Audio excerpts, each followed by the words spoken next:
Chasin the Racin. Powered by the Global Moto Group, we supply new Aprilia, Moto Guzzi, Vespa, Royal Enfield, Kawasaki, Sim, Mutt and Benelli motorcycles. 3, 2, 1, and welcome back to Chasin the Racin. And on this episode, we're joined and hosted by Joe Akroyd, and our main guest, our surprise superstar of this evening, is Sylvain Guintoli. How we doing, my man? I'm alright, mate. Thank you very much for coming to see me. Yeah, oh no, thank you very much. Looking forward to having more coffee. It's actually blowing my face off. It's that bloody strong. Where's that stuff from? It's not the local corner shop. I know that much. It's strong stuff, that. Yeah, that is quite good. But you need that, and you need that. For the endurance racing, you need to keep awake. So that's what I fuel myself with. Oh, fantastic! But I'll tell you what, for the listeners who don't know who we are, so we do have a very small, audience base that just actually listening for the crack element. So every time we introduce a guest, sometimes they're like, "Who is this?" Until we get later on in the interview. So. Take a nap there, Joe. This is going to take a while to read through your CV. I mean, it's going to take a bloody... That's how old I am. So old. Wait, no, don't be daft. So it's in no particular order whatsoever. So we have a World Superbike champion, MotoGP rider, World Endurance champion, and we've got a MotoGP test rider, Superbike rider, YouTuber, BT Sport, commentator and presenter, Suzuki rider, and the list, I mean, we don't have time to sit here and rack all these off. It is... You forgot the main one, Father of 6. That's the, I heard it was that's 12. the main one. I thought it was 15, to be honest with Hold you. on, this is a good point. There you are. So I'll tell you what, I don't know at what point you cut off this silly little question, but did you have a good time over Christmas? Because I think we're kind of in February land now with this, when it gets put out to the audience. Yeah, it's busy always. The off season for us is not really off season. Yeah, really, really busy. So, but we just stayed in UK this year, just enjoying ourselves here. We went to a little trip to Lapland. That was nice. Beautiful. Yeah. Beautiful. No. Not posh enough to go to Lapland. You could tell this is one of your first interviews. We're like, "Yeah, lovely." You're like, "Have you ever been?" No. Right. No. It's good. It was the first time. Really good. Yeah, nice place. Like magical reindeers and stuff. Oh, yeah, right cool. then. Yeah. So do you normally go back to France, or where do you normally go? Anywhere and everywhere? Depends. Most of the time we try and stay in the house here because I like to spend Christmas with the kids in our house. Yeah. And that's that. But and again we've been going on holiday or whatever. So yeah, a bit of Lapland this year. That was a good experience. Very Christmassy that. So yeah. How long have you been in the UK? Since 2003. So about 20 years. Yeah. So we can adopt you, can't we? Because I have to say, 50-50. I've never been particularly excited about meeting a Frenchman before, but right. This is nice. They're normally horrendous. They're very rude and just awful people. And you brought this coffee out. Your wife let me have a wee in the toilet. It's just. I fucking hate thank you very much. Yeah. Terrible. That's why I came here. Came to live here. So half your life you've been in England? Yes. Yeah. Oh, wow. Yes. I'm not drawing anything around your No, that's good maths it's actually. Yeah, it's 50-50. Yeah. So very, very good. Yeah, 20 years. Yeah. Because France is a beautiful country. Can be. Yeah. Well, they got a good race in Le Mans. Yeah. They got some nice tracks. They got the Côte d'Azur. They've got. They got good food. I can officially scratch out on my list here of tourism board for the French. You've literally just named all of France. Going, we have Le Mans. Yeah. Well, anything else in France? That's it. Yeah.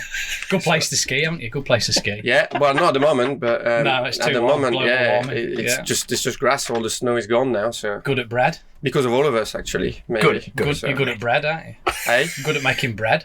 Yes. Yeah. Some baguette. We can find baguette in England though now. The co-op is good at it. Yeah, and they do good croissants. As good as home. Not as good as home, but it's not bad. We're doing all right. All right. Yeah. It's good racing based conversation. This. It really is. For a Chasin the Racin podcast. I don't know where we're going to go on this one, but it's a case of what enticed the move over initially then? My wife, we met here in 2003, Donington.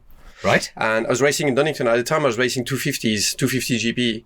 And I crashed in the race. I hurt myself. And at that time, I was driving a little motorhome. I was driving with a mate of mine. And I couldn't, it was really an excuse. I said, I can't drive because I had a massive eyesight out of Melbourne Airpin and landed on my ass and it was really sore. And I thought, I can't drive straight away. So we stayed there a few days because I met Caroline a couple of days before. And that was it. Yeah. And then I ended up moving here 6 months later. So that was what, 2002? That was 2003. 2003. Your first year in GPs, that was 2002 or 2001? 2001. 2001, first year in 250. 2002, I was test ride on a 500 Yamaha, two-stroke, and then did one race that year, just as a wild card in Brno. And then 2003, 4, 5, 6 in 250 again. Yeah. Going back to the beginning, how did you find yourself going into motorcycle racing? My dad was like, and my granddad at the time. I never knew my granddad, but he was into bikes. And then my dad, he was passed on. It's like it's DNA. Happens, yeah. Yeah, so it was passed on to him. And when I was really young, both my parents were teachers, like for elementary school. So we had we were lucky. We had at the school playground was massive, and it was all like gravelly type of really good gravel, like fine. So at weekends we used to had a little bike that my dad built for me when I was like, I don't know, 6, 7, and we used to ride the bike all the time at the weekends when there was no school on, and then spend the Sunday night just making things all right for the Monday for when everybody goes back to school. To go flat tracking in the school. Yeah. Did you ever get caught doing that? Or yeah, everybody knew we were doing it, but because we've put it right, it's fine. Yeah. Perfect. Yeah, you couldn't do that now. But No way. at the time, it was like, you start the bike up and someone's going to complain about noise, aren't they? Now? Yeah. That's the reality. Yeah, it was in the middle of the village as well, so everybody would have been really probably pissed off about all this. But It worked out all right. We're doing it anyway. You know, Fuck him. Yeah. Whatever. So what was your dad's discipline then? If he was in the bike races, He wasn't. He raced. I did a few races in 50cc. Like they had like competitions in France, and that's how I started. Actually, I started with scooters, like scooter racing. That's big in France, isn't it? It's big in Spain as well as the scooter job. It started that year. The first year I did it, 94. I did a couple of races there because only 12, and so I could start because you had to be 12 at the time to start racing the 50cc's in France. So I started doing that, I did a couple of races, and then I did the full championship 95, and that was my first year racing. Yeah. And then just natural progression through to 125s. Yeah, I did a couple of years in scooters, then some branded races, like where everybody's got the same bike and stuff like that in France as well. Like we've got the Super Teens over here, which... that's it. Yeah. For like sort of talent cup type of thing. And then we ended up at the end of 99 where my dad couldn't afford it anymore. So we were going to stop. I remember having a discussion with him, like he was like, I think, mate, that's it. But at that time there was a structure in France, it was called L'équipe de France, so a French team, where they were selecting one lad every year. It was a 2-lad team and a role, 1 year after another. So they're selecting one every year, and I got invited to the selection. So I thought, well, I'll go there. I went and I won the selection. So that provided you with, it was great because it was 250 GP bike. So like great bikes, never ridden a 250 before. And you could do the whole European Championship and French Championship 250 all for free. So you had to, they were like the French Federation I'd put that together to try and get some French lads, onto the racing scene, and it worked. I mean, most of the riders ended up in endurance.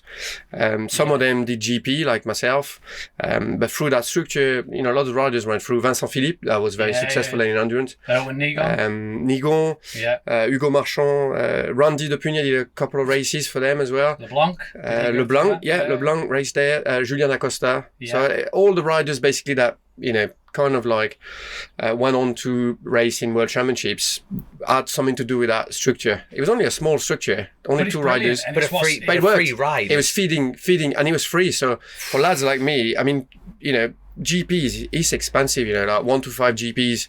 It's mega expensive. The bike's expensive. They need a lot of looking after. You need people to look after them. The tires. You can't afford it unless you got family got money. Well, now it's logistics as well, isn't it? It's not just the running cost of the weekend. How do you get that bike and that team around the world? It's when we're running figures in itself, isn't it? Yeah, when we were running the cups in France, these were like standard bikes, and you could buy it maybe for. I mean, it was francs at the time. It was before the euro, but that's how old I am. But by the way, it wasn't expensive. Old, by the way, it wasn't expensive. You could do it, and then my dad was looking after the bike. The tires would probably do half the season. And they would go on wet and dry and whatever. But once you go into like GP racing type of thing, it adds up really quickly. Do they still have something like that in place now in France for the up and coming talent or not? That's not there. Not like that. No. They have some structures like in place. They're trying to help the riders as well. They send some to race in Spain and help them financially, but they don't have this structure anymore. That was basically an old. They looked after you, and it was not just the racing. They looked after you like as well with training. They're giving you advice because when you're a bike racer and you're like 17, 18, you're still going through the McDonald's drive-through, aren't you? And you're genuinely a little wanker, basically. You're just going, and you're not training, you don't care, you just want to party. We and don't realise the opportunity. It's not till you get to sort of mid to late 20s you think, I better pull my finger out here, actually. Or it takes it takes like, there was people there, the trainer, the coach at the time was called Hervé Boineau, so he was like a very experienced endurance rider. Yeah. You probably never heard of him. He's before us, or my dad generation basically, and he looked after us. So he was really nice guy and giving us advice, on how not to go out every night till 5 a.m. and get drunk, because that doesn't work for racing too well. Did you listen? Not so much at the start. Not too much. But I felt guilty, and then with the time, it got better and more serious. Yeah. I was about to say, at what point did it actually switch over to you that you thought, I'm going to make a career of this, or like, when did you start taking it really serious? Yeah, that year, that first year, I realised, I knew that, and also I went from like everything was going to stop to, you got a chance there, so you gotta make it work. So yeah, I was very like determined. As a young kid, I was a bit, I'm like that anyway now. I just I focus on things like very, very much and get quite intense with things. So that's what I did, and it worked out because the year after, I only needed 1 year in that team, and the year after I was in GP. So what was your dad's attitude like? We have a terminology on this show that you must have heard of, like motocross dad. What was your dad's attitude towards? It was actually no. I know. I mean, like, I know exactly what you mean. I was like, we're peeling back the layers here. No. It does exist, this, and most of the dads of the kids are a pain in the ass because they just won't let go. Yeah. And they're hard to deal with for the team managers. That have young lads, and it's not a secret. We all know that. My dad was actually very good with this because he completely stepped out. As in, like, he wouldn't even come to the races, which was kind of weird, but... Did you want him there? Because I think as a lad, you always kind of want your dad's approval that... Yeah, you do. But even when you grow up, you always... Have I done it right, Dad? Have I done it? You do, don't you? Was that quite hard going into that structure of going into Grand Prix and your dad not being... I don't know. I think at the time, I probably thought, it's a bit weird that he's not interested. Yeah. But he was interested, but it was his way of just, like... Not interfering.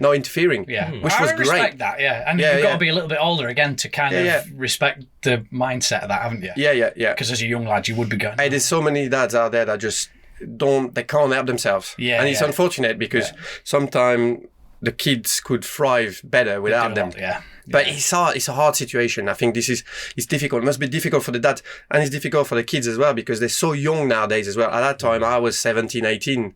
So you've got a bit more, you're a little bit more, you're almost an adult. Switched on. You're still a kid and you're immature and whatever, but you're still an adult. And nowadays, they're like 14, 15. So what do you do as a dad? You can't just let them go like around the world without, you feel like you've got a duty of care as well. Absolutely, yeah. So anyway, it's not an easy situation, but I understand what you mean. And I must ask, on the other side of that coin is your dear mother. So what was your mother's opinion on all this? And she just basically she just had her head in the sand. She didn't want to know about it. I could just see you and your dad going off to the school. Is you have extra lessons? Yeah, extra lessons. Yeah. No, was the worst bit was when if I ever hurt myself, that he was in trouble then. See, I'm a dad. I've got 2 little girls. I've got one that's 6 months old. He's got 15. You need to catch up. Yeah, well, you'll have been through all of this. I got my little 4-year-old on those electric throttle bikes for Christmas. Yeah. And we went out on Boxing Day, and man alive, she had a massive crash. Looked over her right shoulder, never shut the throttle, hit the curb, over the bars, faces all cut open. That's the first time in my life I've gone, Now I get the reaction from my mum and dad. Now I understand their concerns because that was in a car park behind where we live. Yeah. Not setting off down Bray Hill or at the other side of the world, smashing myself to pieces. You know, it's hard, isn't it, as a parent? You've got to be a dad to understand that. 100%. I never understood it until that moment. That was the point. I was like, maybe I should ring me dad and just apologise.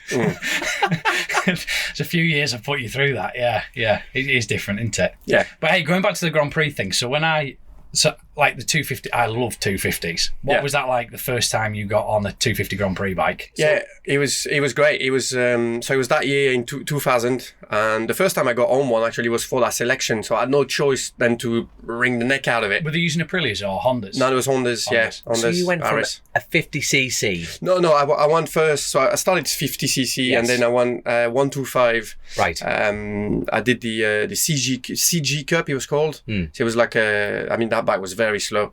Then I had a 125 RS Aprilia. That was a cup as well. Big step up there. So that was a big step already. Yeah. That was quite good. I think that was like 15, 16 horsepower, something like that.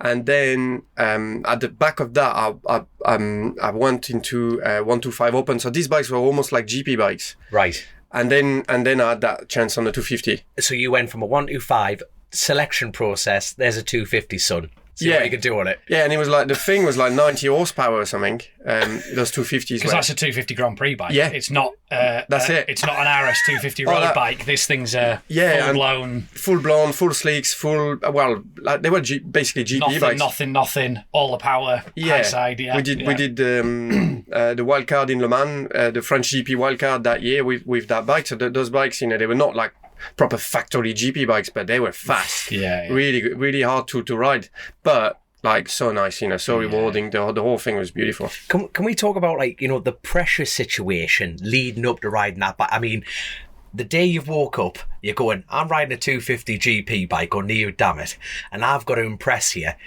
What were you like at 17 at this point? Were you going shit or bust, or were you quite calm? What was your mindset at that time? I remember going there because I was called for the selections, and then it was quite a long way from my house. It was like 500 Ks, and it was a long way. And obviously I didn't have any driving license. And my dad was like, well, if you want to go there, you got to go on your own.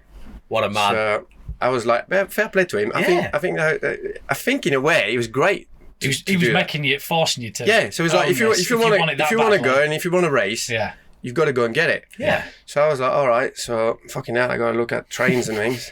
And so I look at a train, and it was a nightmare. You had to take like 6 different trains. And I got there at night, and I hadn't booked a hotel or anything like that. And fortunately, at the train station, there were some other guys. So they kind of like sorted me out. And then they took me to the selection the next day. It was on my own there. I just, everyone else is there with their dad. Yeah, I had to borrow some ladders and everything. I had nothing with me. Was there no helmet, no nothing? I had nothing. Yeah, so you just took the clothes. To be fair, I think they said they could provide. They had, with the team, they had like ladders and stuff like that. Sylvain with his boxes. I'm here to ride, boy. I'm here to ride. It was quite good. There was I think it was a couple of days, and then so you'd ride the bike, and it was in Pau-Arnaud, so it's a very difficult track in the southwest of France, and we had to like sport test, so they make us run and see how competitive you are, and then interviews and stuff like that. All right. Yeah. Cool. Was there any other riders on that with you that we would know now? At the time, the rider that was already on it, that's been on it for a year already, it was Julian Acosta. So he ended up doing quite a lot of years, and I think he world champion in World Endurance, probably. Yeah, I think he did win a World Endurance Championship. Yeah. And then he's done a lot of test and development work, hasn't he? Yeah, so it was him that was already, he'd been in the team for a year. And with me at the selection, there was, I can't remember who were there. I can't remember. Just thought it'd have been funny if he said, yeah, Randy DePuni was there. But no, Randy wasn't there because he handed it in there. He was already in GPs, in 125 GP with Team Scrab, so it wasn't Randy. Randy did that Playboy shoot, didn't he? Oh yeah, that was for Playboy MotoGP. Yeah. For some reason that sticks in my mind. Yeah. Well, Cecchinello always got big sort of one-off sponsors, didn't he? The bikes were always in Grand Prix. He'd always get like a big and they normally he'd have like different sponsors for different races as well. He'd sort of find one relevant to the race that they were going to. Well, private teams, you have to do. Got to try and find everything. Fair play to him. Lucho's, since he became a team manager, started in 125 at the time. Yeah. He was a great rider actually. Yeah. But then moving up the categories and moving up with the team and the investment and the sponsors, he's done an absolutely fantastic job, Lucho. He is a hard-working man. He is. I'll Go on, sorry, Dom. Oh no, I was just about to say, even quickly going back to that. So, you've turned up, you've done a little bit of riding and stuff, but you were also talking about like interviewing. So was there like a scholarship program on that side of things? So like we doing like forceful.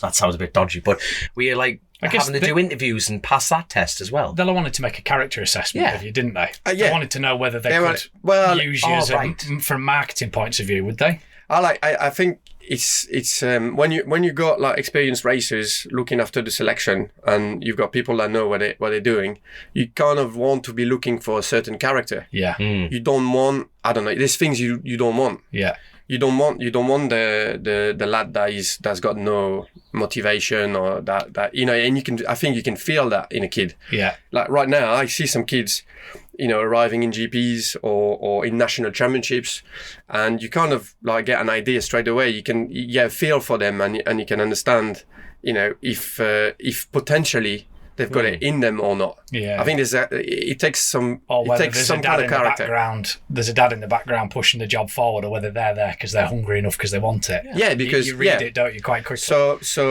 in that respect, I think that selection was it was they try and assess the kids not just with how they could ride, because some kids didn't have any experience, or some kids never ridden the bike before, or some kids had loads of experience. So it makes a big difference. So you got to try and pick the guy, and he was only one a year. So yeah.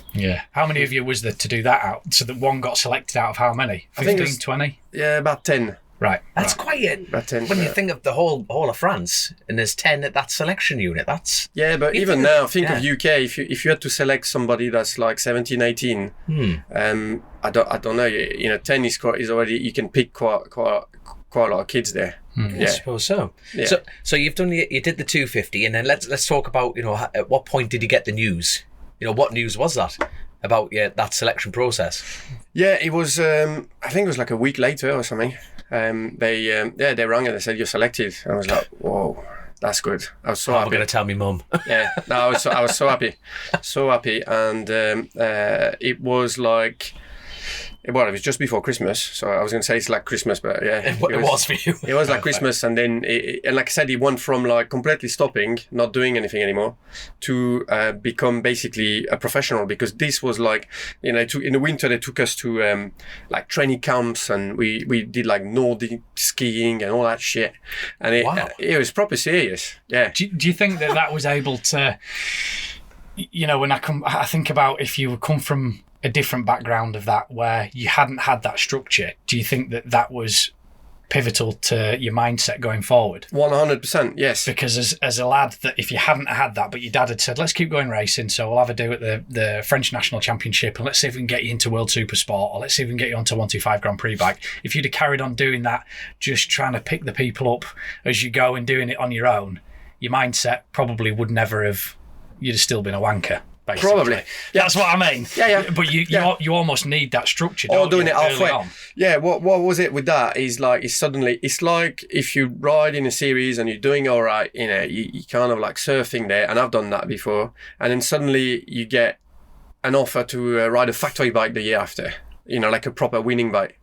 Then you're serious, because if you fuck up, it's down to you. Yeah. So, you got all the cards in your hand, and if you don't make it happen, it's all down to you. So in a way, it's pressure, and it's pressure for young kids. But this is what we do. Like when you race your bike and you're on the starting grid and you've got to deliver, or when you've got to go out and deliver a qualifying lap, or it's pressure. You got to handle it, and certain situation like that puts you under pressure. And this is where the guys that are eventually going to make it into their living or make it professionally. This is where they just shine and they make it happen. So under pressure, you got people like crumble, and then at some point you need to turn the heat up, and this was definitely that. It was like a game changer. Yeah, I always think Danny Pedrosa is like the prime example of that, isn't he? Everyone, when he was racing at the height of it all, he's characterless, he's a miserable little bastard, this, that, and the other. No, he's just been brought into it very, very young, and he's had that structure and that discipline that he's so focused into. Danny's his character. His character is a shy guy. He's a really, really nice guy. Like really friendly. I've heard some stories He's great, and Good he's stories, funny. but like funny stories Yeah, about him he's that you wouldn't think about. You wouldn't have thought no, because with him. he's shy, but he's shy, like as in like with the press, and Yeah. you know, and he does, obviously when you're in GPs and when you've got the talent that he has and Yeah. the expectation that it was on his shoulders, and you know, it's not easy, and his way was just to be like this. But he's a great guy. Yeah, just shy. Do you know that first year that you went into Grand Prix? So I was just looking through like the entry list. And Yeah. Oh no. for me, don't. like Robbie Rolfo, De Punier, You're not gonna. Sebastian Porto. I thought you were gonna show the picture. No. Locatelli. From, Hold on, there's a It's picture. horrendous. but the names that are in there, like You're going to have to send us that photo, you know that, don't you? We're going to have to put... Go on, Well, be a well- sport. Horrendous. I look like my sister. Oh man, like an idiot. Honestly. but Shocking. those names, that first time when you lined up with them, what was that like? Yeah, I didn't really care. No. No, because those guys were not known anyway. At the time, they were probably just all starting. Yeah, there was I can't even remember who won the championship that year. Or was it Daijiro that won it that year? Maybe Kato. Yeah, we can find out. Could have been. Yeah. Anyway, no, it was just like the GP thing was great because it's a great adventure. You know, you go out and like I was like 18. And you get Straight in the GP. That's the thing. Did you always see GP as the only level, if that makes sense? You know, it's a bit like I very much see it as like, you know, you've got BSB, Worlds, MotoGP. Yeah. And by the sounds of it, you've just jumped from really in the deep end straight away due to this opportunity of the selection. Yeah. So, you know, that is just beyond crazy listening to. So like you say, but going back to your mindset, it's like I don't see anyone being at your level without that mindset of like, I am the best. You know, were you always had that mindset, or do you have that mindset? Oh no, I don't. I never really had that mindset. All right. Not really. No, I can get really like focused on what I want and quite obsessive with things and stuff like that. But I don't have I'm the best, because I'm clearly not the best. I mean, I'm not bad at riding bikes, but there's much faster guys, and all through my career, I very rarely was the fastest. You know, in my category, quite rarely, really. You know, you have to be honest, and when you get older, you can reflect a bit. But I can be a bit obsessive and a bit with like perfectionist and stuff like that. And this, as a bike racer, that helps you. I totally agree with that. You know, it's a fact of like, you know, what we're almost force-fed is like the sport mentality, isn't it? It's like you have to believe you're the best, but that's a very honest answer, and I like that. The fact that you don't have to have a particular mindset to tick that box, you know, to be champion. You know, it's that obsessive attitude, which is no. Yeah. Well, if you're not the most, Joe. if you're not the most talented, you have to recognize it, you have to know it, and you have to work harder. Basically, Yeah. that's what it is. But you still have to have a sense of self-belief, don't you? You still have to think, I can go out there and stuff it to him. Yeah. Yeah. While being humble. Yeah. You know, yeah. Which is obviously how you program yourself. Yeah, you still you have. It's rare though. I personally, I haven't had a lot of moments where I felt, I'm the strongest here, I'm going to get away with this. Really? Yeah, Really? not very often. No, That surprises me. no. The only time I had that feeling really, really strong was in Qatar when I won the title. That was like I just knew it. I don't know why. I just for me there was no. Fair play. There was no alternatives than winning, and I wouldn't have understand if somebody else had won, and that was very weird, very surreal. But I don't think like that. No.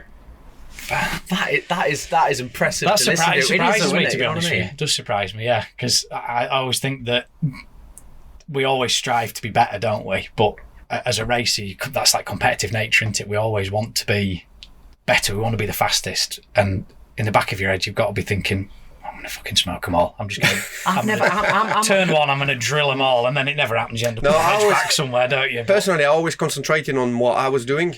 So, and the moments where I was like riding at my best, let's say, was when I wasn't thinking of the others and just thinking, like, you know, basically thinking of putting the laps together. Like thinking Just of, enjoying riding the bike. well, just riding the bike and riding it well, Yeah. and getting the most out of it. And this is where, for me, then when it clicked, if every time I focus on somebody else, because you do sometimes like guys get in your head and you think, fucking hell, he's quick, and you try and do like him, or you think, you focus on somebody that you hate and you just like, I just want to fucking beat him as an arsehole. And for me, that don't work. I mean, it works for some people, getting angry and stuff like that, but for me, that never worked. So was it literally just that switch for you to go, just don't think about them? Was it that simple? Like, yeah, it's difficult. That, like, I completely agree. Every race listening to that is agreeing with you, but switching that off on the day is so hard. It's like you're like, "Argh," and trying to detune yourself to go faster. That is incredible. And like, you got any tips for anybody? Mainly me. You got any tips? I think it depends on personality, you know. Oh, I think I'm stuck. some people thrive on hating the other riders, and they're better for it. Some people thrive because they concentrate on themselves, or some people if they start thinking of the others, they start crumbling. And you see that, you know, in a championship, even at the very, very highest level, like in MotoGP last year, we've seen it.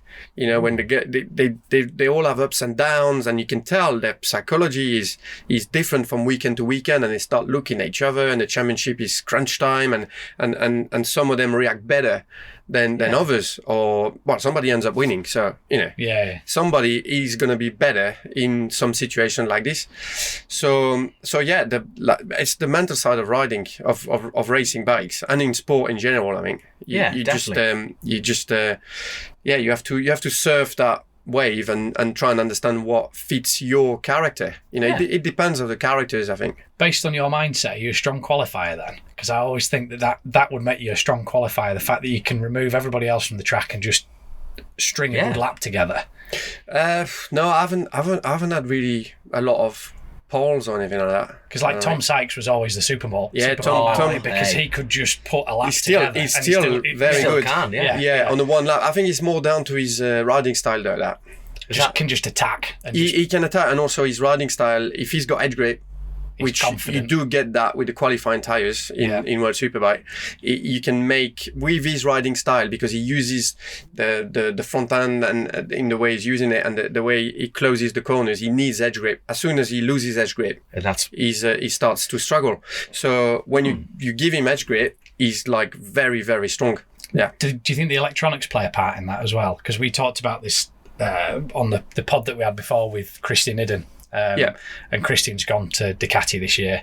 And we were saying how Tom struggled this year in the British Championship, and you know, coming from a World Superbike all those years of the way those superbikes can be ridden with electronics against how the British Championship with no rider rates. Yeah, and also last time Tom was in British Superbike was probably there was electronics back then. Before, correct. So he probably never ridden a bike with superbike with no, and it's not easy. I mean, when I stepped back to British Superbike, the first time I stepped back was in 2009 with Crescent, but that was we had electronics back then. So, but then when I stepped back again in 2017 with Oak Racing, not far from here actually. There wasn't. So it was the single ECU, and it was very hard. I struggled. Yeah, it took me a long time. We had a new bike, and that's why the bike was the new GSXR. So it took us time to dial it in. But as a rider to ride the bike properly, it took me a long time. And I was still at the end of the year, I managed to win one in Assen, but I was still struggling. And then there's the British tracks, and it's a different for me. They're superbikes, but BSB and World Superbike is a very different category. You have to ride the bike very differently. We were talking about the jump that like Bradley Ray's making into World Superbike, and Tyrone McKenzie's also going up into World Supersport, and we were saying, you know, what do we think of those changes and how the guys are going to get on? And you know, we all have different opinions. That's a beautiful thing about life. Everyone has a different take on things, don't they? I think it's going to be a big eye opener going on to those things, you know, but it's going to be tough for them. Yeah, it's going to be very tough. It's going to be hard because it is so different. And even, you know, I'm a massive fan of the Mackenzies, and Tyrone, I think, is ace. Going to a super sport bike from racing a British Superbike is just a completely different way of riding, isn't it? You know, it's a very, very different riding style and discipline. I'm sure he'll adapt to it well, and I think he'll be strong, but it's the characteristics of riding those two different styles, or those three, if you bring the 600s into it, you know, it's massive, isn't it? Yeah, and the tracks. I mean, even for Brad. I mean, Bradley Ray. He's a extremely talented rider. I was teammate with him actually at the 8 Hour Suzuki on the factory Suzuki a few years back, and I know, and we were teammates in BSB as well. Well, we're not exactly teammates, but we were on the same bike, and it was there was two separate team, but it was the same umbrella basically. Anyway, Brad is real strong, and for me it was no surprise that he won this year. I actually texted him last year in the winter when I knew I was speaking with Paul Curran, and he explained to me what they were doing, and they were getting on some good Yamahas and stuff. I said to him, and I sent a message to Brad. I said, "That's your year, mate. You 100% is going to happen," and it did. So I'm really happy for him. He did great and fully deserved it. But next year for him, it's going to be tough. He's on a B bike, B team, and out there. Comment, yeah. No, it is. It is what it is. Yeah. And he will struggle. It's going to be difficult for him. He's going to have to learn the tracks, but he mustn't doubt himself, because he's an excellent rider. So, putting it as a simple question, what makes a better rider then? If you had to put the championships back to back, so you've got no electronic aids, 2 electronics, in my opinion, riding a bike without electronic aids, you'd be a better rider. Do you agree with that or not? No, it's different. Yeah, I was going to say. I know it's a minefield of a question, but no, it's not. It's not. It's quite easy to answer. Actually, you've got when you got the bikes with the electronics, let's say it's easier to be average, because the electronics and the teams, especially if you got a good data engineer and somebody that knows how to set up the bike properly, it's going to level it up. So. Yeah. It will level it up, but the cream always rises. So the good riders, they're going to be able to use the electronics in a better way and make the most of it and use it to their advantage in a better way. And they're going to change their riding style to make the difference. And when you haven't got electronics, so it makes the bike. You just have to ride the bike differently. For example, in BSB, you have to brake a bit earlier. You can't. And this is what I know, because that was one of my big problems with the BSB bike. I was just braking too deep everywhere, and I didn't even know I was doing it. And to anticipate, slow down a little bit more, carry more speed, because you can't rely on the electronics, and you have to use that speed that you carry a little bit more, like a 600 type of riding style. It takes some recalibrating, and when you've been doing World Superbike for so many years, and you used to brake deep and use the electronics to turn and request certain maps to your engineers to make your riding more efficient, to dial all that in, it's very difficult to adapt. So I'd say it's a lot more difficult though to go from World Superbike to BSB than the other way around. Right. Yeah. Which one did you more enjoy? Which one was more enjoyable to ride? If you had to pick one of your bikes, BSB bike or your world bike? Oh no, I much more enjoy riding the World Superbike bike, because I was winning shit. Basically. Easy. Just to go back, because we've jumped about 10 years in your career there. I know, from 250. Go back to you did 4 years in Grand Prix or 3 years in the 250. Sorry, 250. I did 2001, 2003, 4, 5, 6. Wow. Jeez. Yeah, 5 years. 5 years. And then into the Dunlop Tech 3 team. Yeah, 2007. And that was the 800, wasn't it? That was when they'd knocked it back from the 1000 to try and make it a little bit safer and a little bit slower. But they weren't, were they? They were nearly as fast. Well, they were a little bit slower. Because I actually tried the 1000 at the end of the year it was a private test. I brought my collarbone actually. It was in Paul Ricard, going into Signes. Which one's that? I never learned. Signes is the fast one at the end of the straight. Oh shit! So I did the whole straight there with the 1000 M1. Like flat out. What were you doing at the end of there? 215, 220? I don't know. Can't remember. It's fast. Well, on a stocker, we're going at like 201, 202. But on the World Super on the World Endurance Factory bike, if we, like last year we had a tailwind, didn't we? Yeah. So tailwind qualifying map, it was 245 on the GPS 5 speed, double slipstream there. Sorry, 345. 345. Yeah. 345. Jesus. Anyway, the M1000, I got in there and they had a Formula 1 test the day before, so it was full of rubber, and we wetted the track because we were supposed to try the new Dunlop wet tyres, but it was full of rubber. And first lap, I go in, roll the throttle off, and Off the throttle. Yeah, immediately because the rubber. Oh, Yeah, you know. bastard. So yeah, and then we tried the 800 that turned up quite late for. They were late. The bikes were all late. Even Valentino's bike, all the factory team, everything was late. So we only had a few bikes there for Sepang for the test, the 800. The bike was just a little bit less grunty, and yeah, they were a little bit slower, but not much. Just to explain as well for you and the listeners, that crash, the corner that Sylvain's talking about, is at the end of the back straight, and it's 1.8 kilometers. Yeah. You sit there. 1.1 mile long. It's the only time I've ever been on a short circuit that's comparable to the TT, where you get to 6th gear and you think, any minute now, this rod's just going to throw us through the front of the case. And he normally does. Anyway, well, I tell you what, I had the factory Kawasaki came past me with a certain brand of tyre on it, and the thing delaminated and exploded next to me. I shit myself. And he came right across in front of me, showered me in rubber, and then went straight on. Well, the both of us ran on white. But it is... You almost lose a sense of speed, don't you? At the end of that, it's so to jump off there. Yeah, no, it's fast. Quick. It's fast. So what about the end of that straight? Is it like back 2 or is it just back 1 and back 3? Back 3. Oh, right. So it's quite a severe turn. Well, at the end. You don't brake really, do you? You brake a little bit. It's back 2 or back 3, depending on the gearing. And the apex is about 180 k an hour, something like that. So 115. Yeah, 115. But the runoff at the end of there is massive. Like it's just tarmac for. And it's tarmac for F1, so it's tarmac with us like grated blue grip paint. That's a grip paint. Cool from an aerial shot. If you crash, you're gonna get your leathers are gonna be well sanded. Yeah, it's fast. It's fast there. Oh God. Sorry. So then you went to the Sepang test. Yeah, it's a Sepang test. 800. That was the first time with the 800, and I actually got punished that day. It was a 3-day test, and it was my first real test with the 800. And then on day 1, I crashed and wrecked the bike, and there was no parts. So I remember the Yamaha Japanese guys coming to the box and saying, "Mate, you can't crash too much because we won't got any parts, even for the factory bikes." And then day 2, I crashed again. I was just learning, so and similar crashes. Front end, not really similar. I did one turn 1 and one turn 9, so no, not really. But yeah, second crashes. So then they came back and they were like, you know what, tomorrow you can stay at the swimming pool. So I did. I was punished. Who was your teammate that year? Makoto Tamada. Yeah. Tamada, yeah. It was great, Makoto. Yeah, we're still good mates. I see him, and again, he's a team manager now in Japan.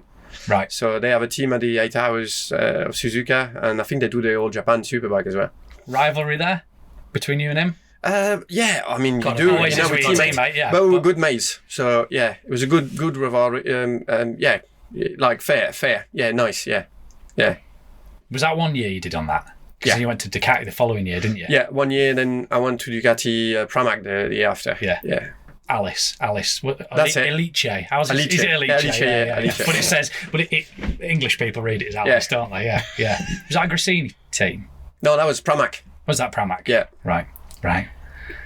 Like throughout all of this, was jobs always getting offered for you? Like from, when you were crashing that bike at the Sepang test and like, go stay at the swimming pool, but you're not shitting yourself going, oh no, or... Like, you're always shitting yourself because we're all on like, normally, I mean, you're on like 1 year deals. Yeah. I've been on 1 year deals since 2000. So, well, 1 or 2, sometimes you get 2, if you've been a good boy and you're not asking too much money. Do you know the point at which you were laid in the pool having to sit that one out? Was the contract signed, money in the bank? You knew you were safe? Well, the contract was signed, for that year. Yeah. But, yeah, it's 1 year deals, isn't it? So that's what happens. And if you're shit or you don't perform or, well, it's the same thing, you don't get offered... anything. I remember that. I remember watching it as a I don't want to say as a kid. I don't know how old would I have been then. 17. 17. 16. Anyway, my maths is shit. But yeah, that was a hard year for you, wasn't it? Because they weren't the best bikes, were they? They weren't the best Well, we bike and the were best teams, developing and the tires. Yeah. The good thing is with Makoto, we were like racing each other most of the time, so that was good. And in some, to be fair to Dunlop, I mean, they were we were the only team, so it was difficult to do development, and there was no like such thing as a development team either. So they were bringing new stuff, and we were trying it, and we didn't do so much testing either. So it was like, so you were having to test at the races during the races, which is hard. Yeah, which was hard, and they did well. I mean, the tires got better and better. And to be fair, I remember in Valencia, the last race, they were actually very good. We actually had a decent race. I think I qualified 5th or something like that. So the qualifying tires were very good. Bloody hell. And then I think it was 5th or 6th. I'll have to look because I hope I'm not lying and making a mistake. There'll be someone who's brought it up going, he's full of shit. He remembers that. Might have been even better than that. Anyway, that's confidence. It was a good qualifying. Yeah. And then the race was solid. I probably ended up in the top 10 or 10th or something like that. Who else was sort of running in that pack with you then? You, Tamada. I'm trying to think. Yeah, Tamada, the Pramac bikes as well. I remember seeing some Kawasaki's sometime as well. Alex Hoffman, was he in it that year? Maybe, or was it Anthony West? Anthony maybe? West, yeah. Yeah. So anyway, we weren't seeing the top guys in the front. I had one race that was good because like mixed conditions, and I changed the tires at the right time and that. So I almost got a podium. Where was that? Tony in Motegi.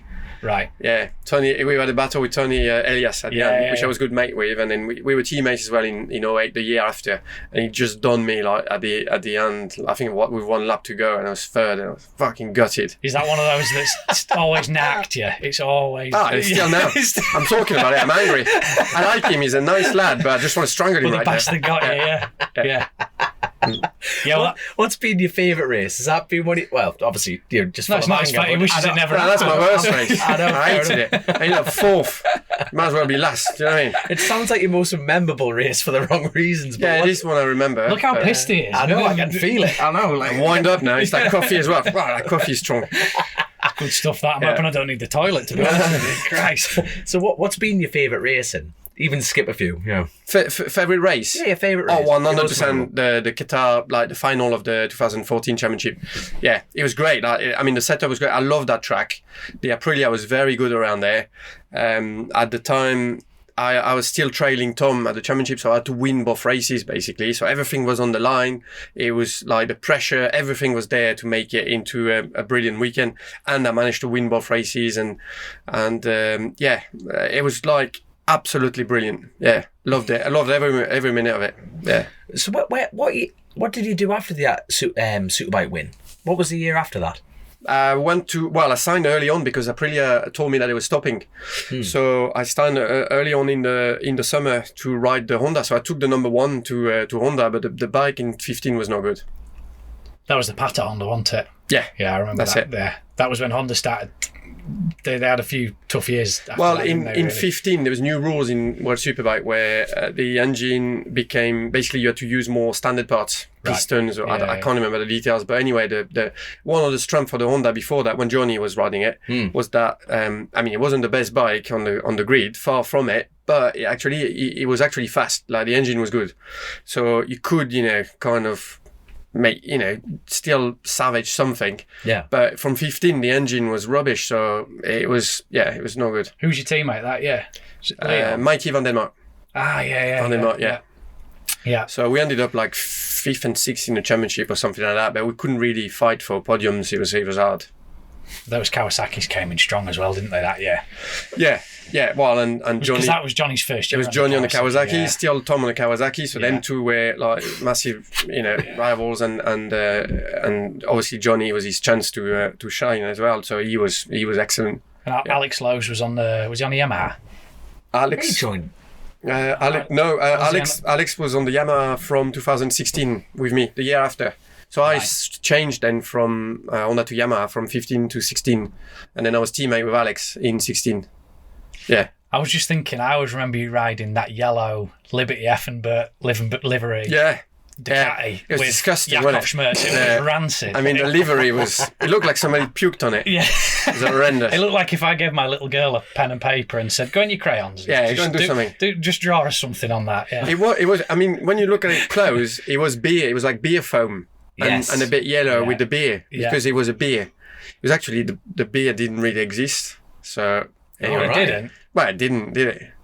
You couldn't buy don't it. know. You tell us. You All couldn't right. buy it. You so- couldn't. No. It wasn't available in Aldi or Lidl. Yeah, You know.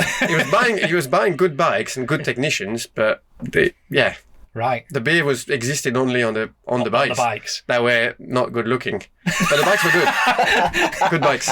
Yeah. Because that was like Schmertz's one of his. That was sort of the coming to the tail end of his World Superbike career. That wasn't it. Yeah, Jacob. Yeah, he was good. He had a good few races. To be fair, that bike was actually very good. It was a good private bike. So Smertz was quick. We had a few podiums with that bike. I got my first victory in World Superbike with that bike in the wet in Assen, and a few good results. So it didn't last very long. It lasted a year and a bit. It started to go wrong in the second year, and then from half year was finished basically. I didn't realise it had come to such a stop so quickly with that. Yeah.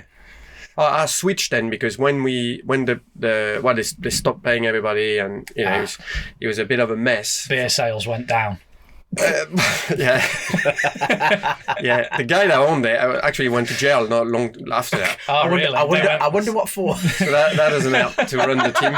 But anyway, he's out now. He stayed in jail for quite a while. Anyway, he I don't think. Make it sound like a hotel. it's all right. It's a long time ago. Yeah. So You I was gonna brought say- all that information up. It's nothing to do with us. But I'm fine with it. good man. I'll own that. We at that point in Brno, I remember I thought, no, we can't do this anymore. So we start working with them, and fortunately at that time it was Pata. That at the time was financing a private team with just one bike with Lorenzo Zanetti. He was called. Yeah. He still races actually Yeah, in Italy and in endurance a bit. He's a quick rider. So they were with them with just the one bike, and I knew Remo Gobi, the boss of Pata, and Daniele Carli that was running DFX team. I don't know if you remember all that.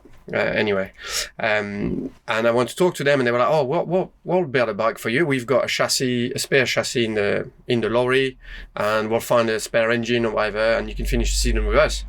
So I was like, "Right, yeah, let's fucking do it." So it was a bit early for Brno because it was like next day, and I thought, nah, it's a bit too rushed. So we decided to not do that one, but the next race was Silverstone, so they built that bike out of all the old parts that they had in the spare shit in the trailer, and we turned up in Silverstone, and I won a race Really? just like that.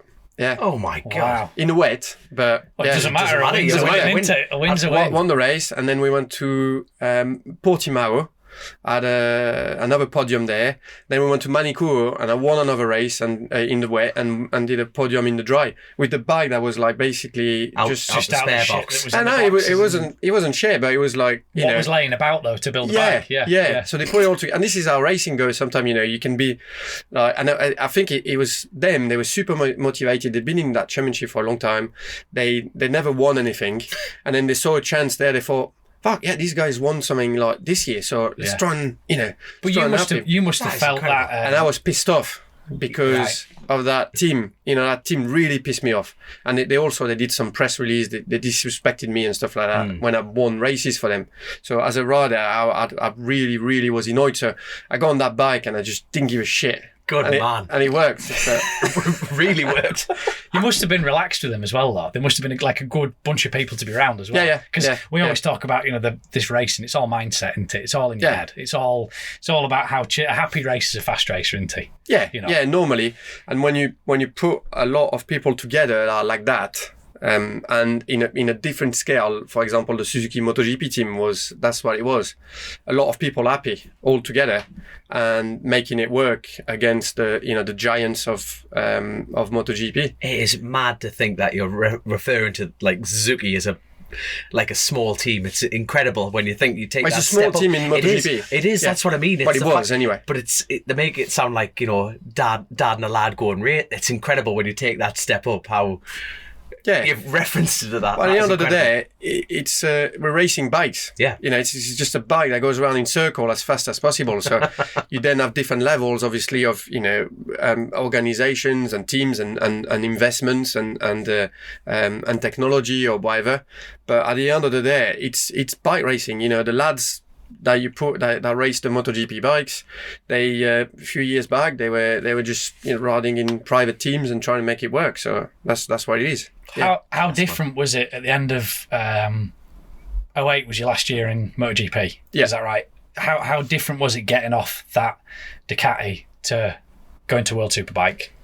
Well, I went When to we talk- BSB first. Oh, sorry. Yeah, I went to Isn't BSB. that where Josh Brooks torpedoed you? Yeah, to and I had a Melbourne really Loop? bad leg Aye. injury. Yeah. Fucking horrendous. You That. broke Yeah. your femur, didn't you? No, it was a tib and fib. Tib and fib. yeah. Yeah, it was quite a bad break that, so I got unfortunate there. But Did you have a word with him about that? well, we were actually teammates a few years after, quite a few years after, in 8-hour Suzuki with a Yoshimura bike. So we were teammates, and we talked about it then. It's what happened. I was really angry at the time, but Yeah, well, you can understand, can't you? It's just written a year off. yeah, a bit more because the break was really bad, and he almost ended me basically. Really? Yeah, it was really bad. It was bad because he was like, it was compound and there was fragments everywhere, and it was some missing, and it was a fucking nightmare.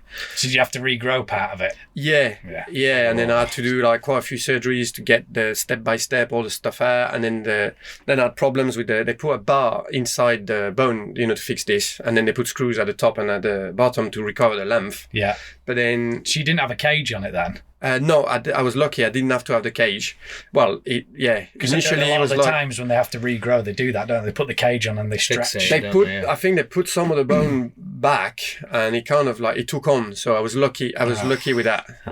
But it was just, that was a really bad injury.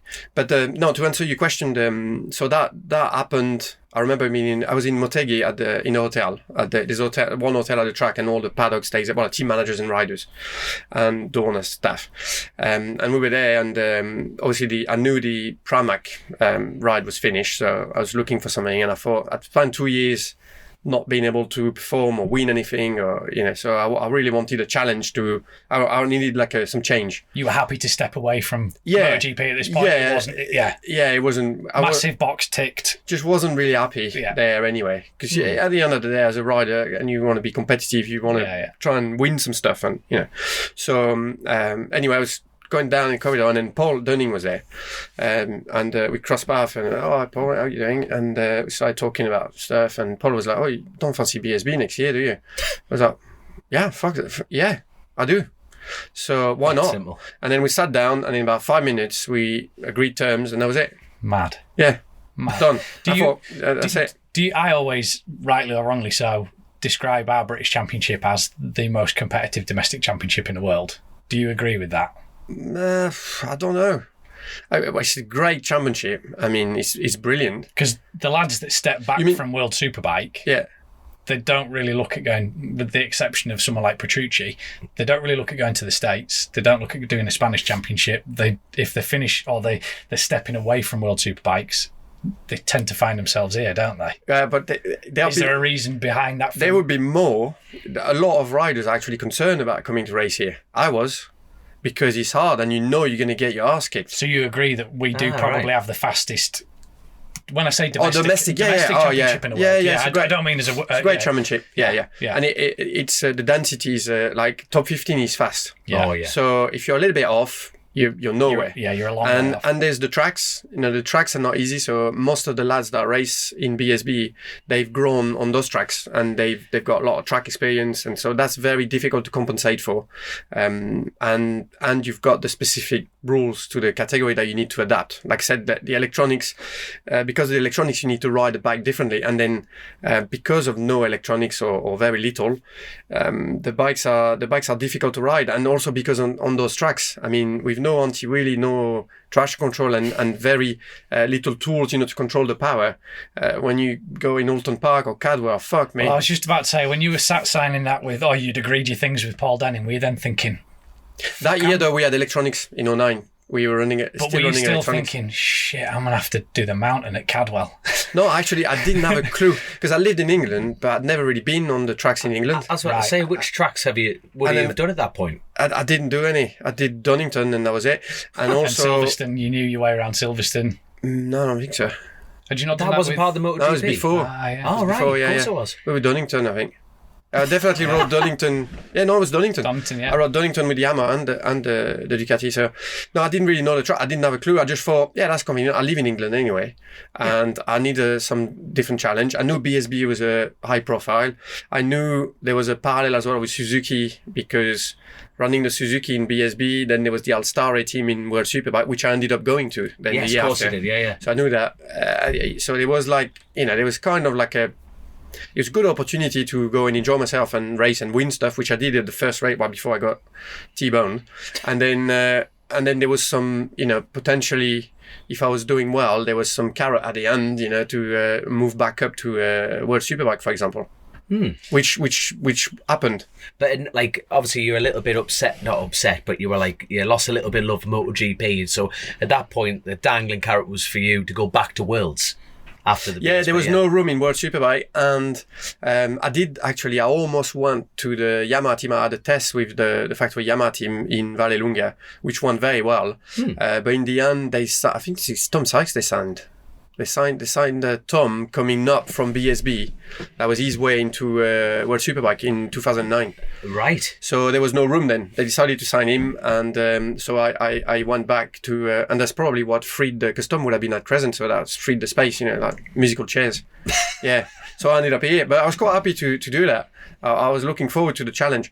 The problem is, as a bike racer, you want to get to MotoGP, you want to do all these things, and if you can, it's great, but it's hard, and probably for MotoGP, my style wasn't, and I didn't know that at the time, but my style wasn't great and it's still not great for the GP bikes. My style is better for the superbikes.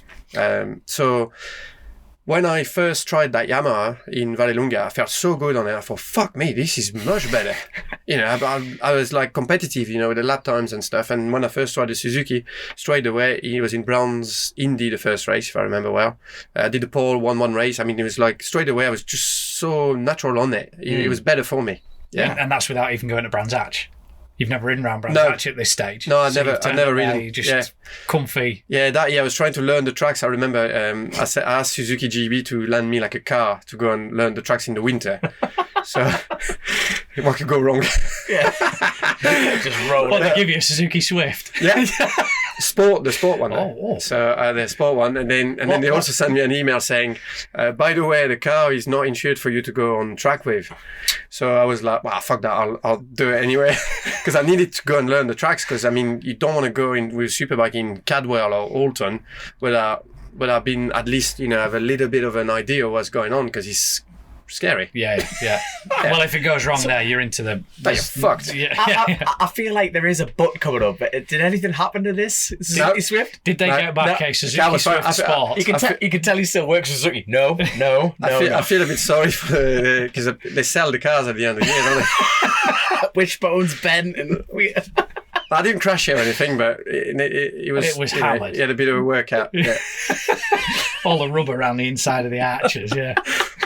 Trackings like that. Yeah. I bet you're hopping on a bike after that. Coming from Suzuki Swift to that was like, Jesus, this is a bit quicker. To be fair, the Swift was not bad. I think it was about 130 horsepower, and the chassis was really good. I mean, good fun on the track. It was great. They rallied him, didn't they? They raced him as a rally car. Suzuki Swift, yeah, they raced him as rally cars, yeah. Because we actually we stole your number off Steve Brogan, who, big shout out to Brogy, but he was saying you're actually quite the car man. Yeah. You're like, so was that ever an avenue for you? Did you want to try and get into that world? Yeah. Right? Yeah. I've been over the years, I've had a few experiences. Obviously, my life is bikes and this is what I do, but I enjoy speed, so, 4 wheels it's different, but I enjoy it as well. So I've done a few races and stuff like that. And there's one thing in the back of my mind is like I said it before, I get a bit obsessed with things, with stuff. And now I've done the endurance. I've done Le Mans 24 hours twice, so 21 and 22 on the bikes. And that race is like, I don't know how to describe it. It's like the best experience you can have on a bike, but it's also the worst. if that makes sense. I think you have to do it to understand that race. It's just horrendous, but it's so rewarding, you know. It's so bad. And I was talking to my wife, I was saying it's a bit like giving birth. It's like it's a 15 times. horrendous experience, but then you want to do it again. Do you know what I mean? It's Never like, wanted to be involved in that ever again. Well, she was saying that I've done anyway. it twice. I'm never going there again. She was saying that. But anyway, that race, I'm a bit obsessed with it, and I was looking at it the other day, well, last year, and I've looked at it and checked it out, and there's nobody ever has won it with bikes and cars ever. And I was thinking, well, fuck me, I've done the bike leg now, a GT car. so why not doing it with cars? And that'd be so cool to be the first person to do it. I mean, it's a long shot and there's a lot of work to be done, and you know, but why not? Is it something that you want to, that you think you can make happen? Yeah. I hope you can. That'd be mega. That'd be amazing. I'd love to have a pop. Yeah. And obviously you'd have to train, and you can't become good at like a professional at driving cars unless you put a lot of work in. But I think as a bike rider, you kind of like, you can get not too far quite quickly. Yeah. Then after I would think it'd be a lot of hard work, but you got simulators now. You got there's a lot. But also then for endurance, you don't need to be. The guys in endurance are in the cars. Yeah, they're fast. The guys that yeah. Yeah, but you know as well as I do that they can be that fast, but if they put the thing into the wall at the end of... Yeah, but they're professional drivers, so you know, like you'd want to go and try and... You would want to go and try and win. You need to work at those it, lads. You need to work at it, yeah. But you know, nothing is impossible if you put the work in. Why not? So anyway, that's one of my dream. So we'll see. Get it done. Yeah, we hope to see that. that. Well, we're going to interview you this time next year, and if you haven't done that by then, there'll be hell of a time. It won't happen before next year, that's for sure. It's a long way, and cars is just like a different, you know. Would I know you're saying there's a lot of training element and everything like that, but me never racing a car in my life, theoretically doing an endurance race sat down in a car would be easier in my mind. Prove me wrong. Would it be just as hard, or do you think the bike's harder? I think it would be. I presume I've not done it, so I don't know. But I presume it'd be a bit different. You in the car, you get hot. You get very hot. So when you do the long stints and stuff like that, and the double or triple stints as well, which we don't in bikes unless we have to, you would get very dehydrated, and it will be hard, like physically. And obviously you can't well, probably in cars you could sleep a bit more because they triple stint and stuff like that, so you can have a bit more rest. Right. With the bikes it's relentless. So pardon me ignorance, a stint, how long is a stint then? Well, on a bike, it's roughly, well, in Le Mans, it's 1 hour. And then it depends on the track. Like Boldor, for example, Castellet, because of that massive straights that we were talking about, the consumption is higher, so it's more like 52 minutes, I think. On a bike? Yeah. 52 minutes, and you're saying in a car you're doing 3 of those 52 minutes. Yeah, you could do... That is incredible. Yeah, they'll be in it for the thick end of 3 hours, aren't they? Just rounding 3 it hours, off, like you say, 3 hours doing that is... like you say, that's a lot of heat, a lot of concentration, a lot of dehydration. Isn't it? So, but as you say, if there's 3 of you in a team and your 2 teammates do you get 6 hours in a back-to-back, and then you get 6 hours sleep, don't you? So you can have a few hours of sleep, like proper, as in with the bikes you can't get the sleep because it's so let's say Le Mans 24 hours, you're 1 hour in, 2 hours off. But those 2 hours off, they don't feel like 2 hours. They feel more like 45 minutes because you got to debrief quick, maybe have a word with the TV guys, and then you're going to get changed because you're soaked and, you know, you need to get warm. So a quick shower, you rehydrate, try and eat something, go and see the physio. And by that time, because you're going to get changed quite a bit before. We always had it so you were ready before your stint, so that if the guy before you had to come in, you were ready to go. Oh wow, that's really in advance. So, we were always, that's how we always tried to structure it, that we would have a stint where we would do all of that. Yeah. And then as soon as... Then get changed. And then we'd get dressed back into our stuff so that we're 45, 50 minutes waiting, but you're ready to go. Yeah, we don't do it that Your structure long. would be a little bit...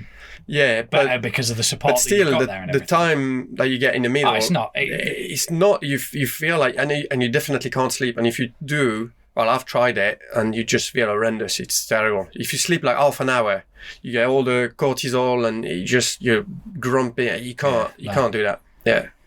Some of the teams will try and back-to-back 2 riders, won't they, to give Did you guys ever? You never did a back-to-back with? No, we don't normally do that because just to try and save ourselves. Yeah. Because we like in those races, most of the time you just have to race as hard as you can. I mean, that's how it is now. Endurance racing is 24 hours, but you don't race endurance. We race like a sprint race until somebody cracks or somebody makes a mistake or somebody breaks down, and then when you got comfortable lead, then you can. So you basically put everybody, you try and put everybody under pressure for as long as possible, and you ride as hard as you can for as long as possible until there's damage, and then hopefully it's not you the damage, and you can then control a bit. But that's the strategy now. That's how it works. I remember talking about the, my first experience with World Endurance. You think, well, this is endurance racing. The guys are going to be, there's you and Greg Black, and you had Javier Simeon, didn't you? Yeah. And I'm thinking, fucking hell, yeah, but they must have just knocked it back like 5% for 24 hours. And then you go out and you just think, oh my God. Yeah, no, you can't. You can't, because if you do, then you start giving something to the others and make them feel comfortable. Yeah. And then you start maybe not making the pass when you need to, because a lot of endurance as well is about passing. Yeah. Sometimes you overtake like 10 guys in one lap. So if you start hesitating or be a bit like, oh, I'm not taking any risk, you're going to lose like very quickly 2 seconds a lap, which you can't afford to do. I was about to say, like, the time difference, like, like on a lap speed, say let's base it on a 52-second lap, so it depends on your passing maneuvers. So how much does that fluctuate? Like, is it like, could you lose 4 seconds in one lap? Or no.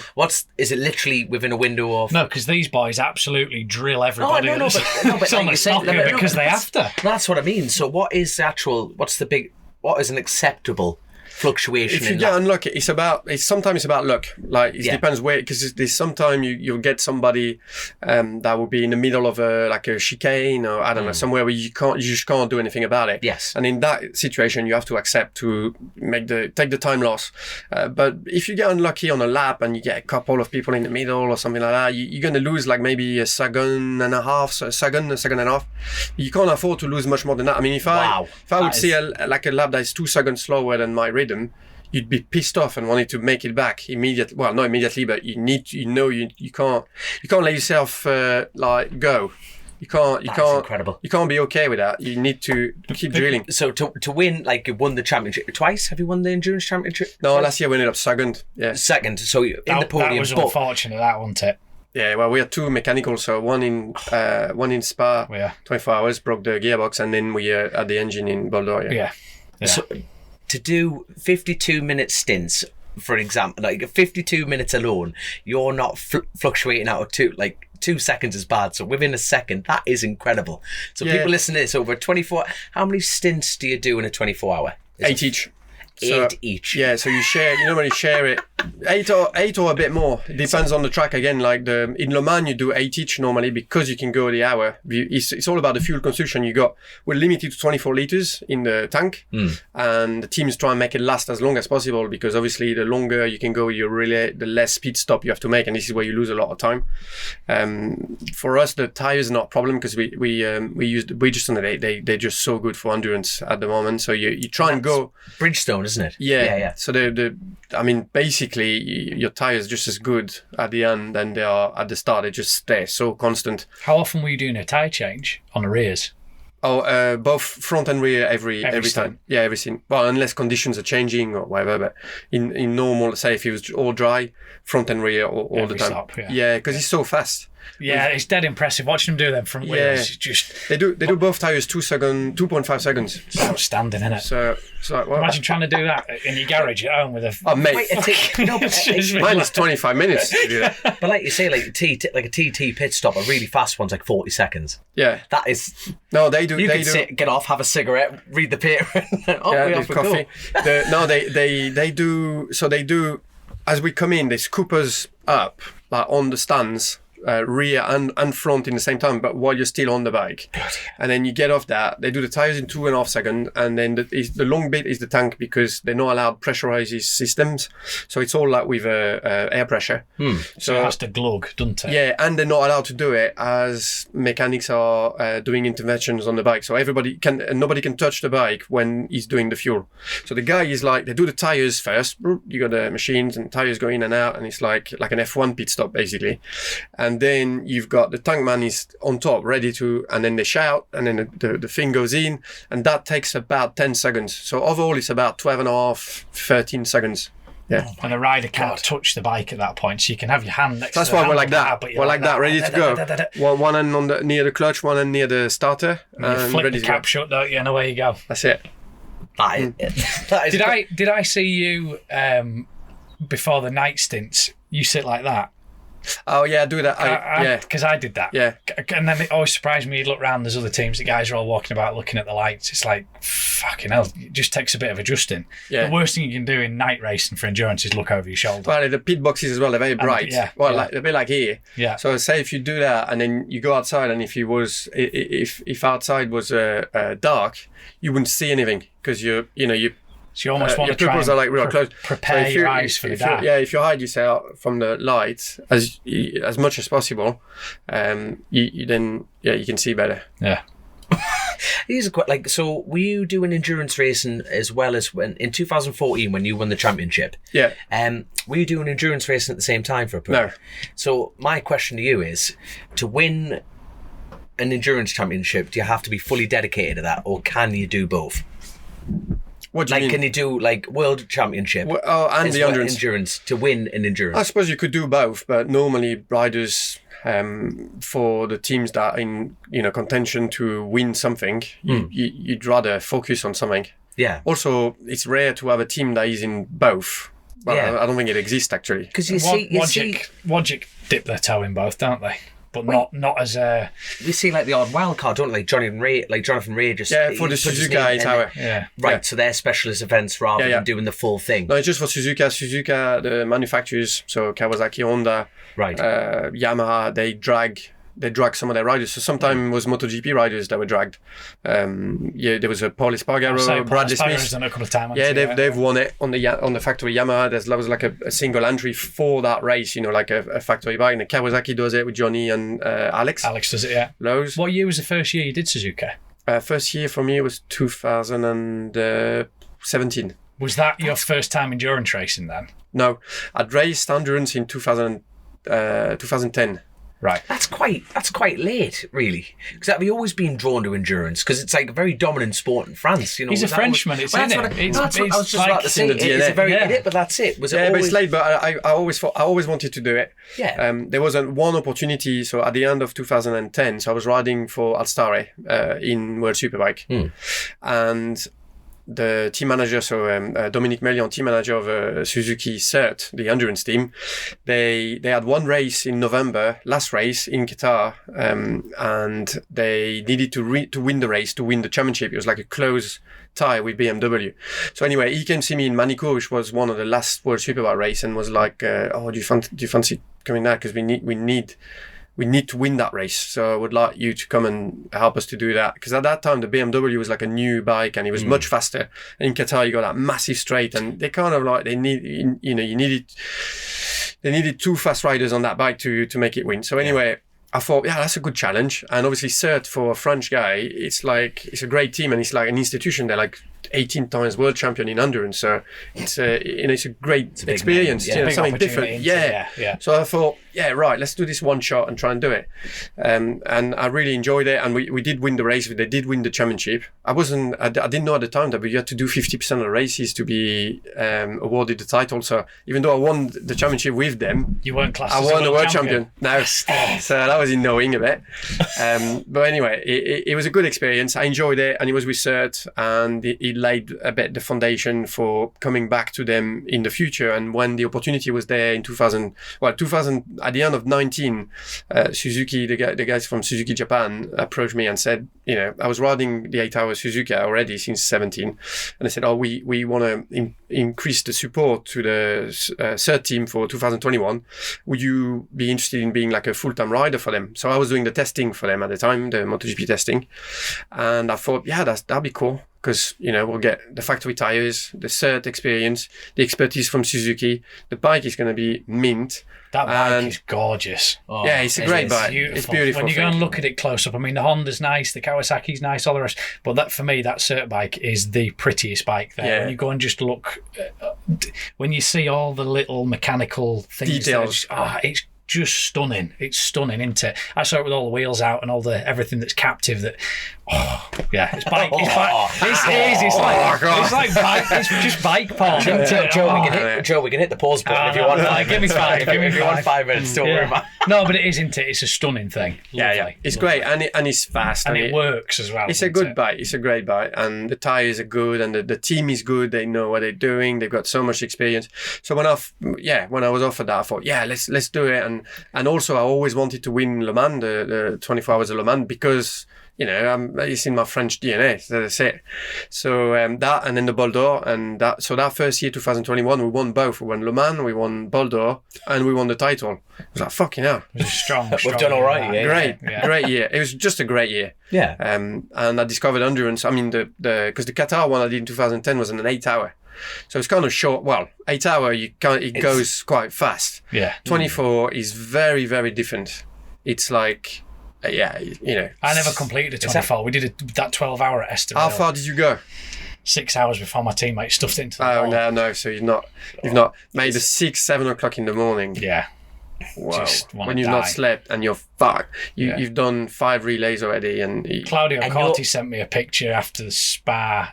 They must have been at like 20 out. In fact, no, it was when they red flagged it, just before the end of the race. Yeah. He sends me a picture. He's just spewed everywhere. He just says, my soul's just come out. Because just trying to eat and drink anything that you can to stay awake, and your body's just rejecting everything at that point. Yeah. Just...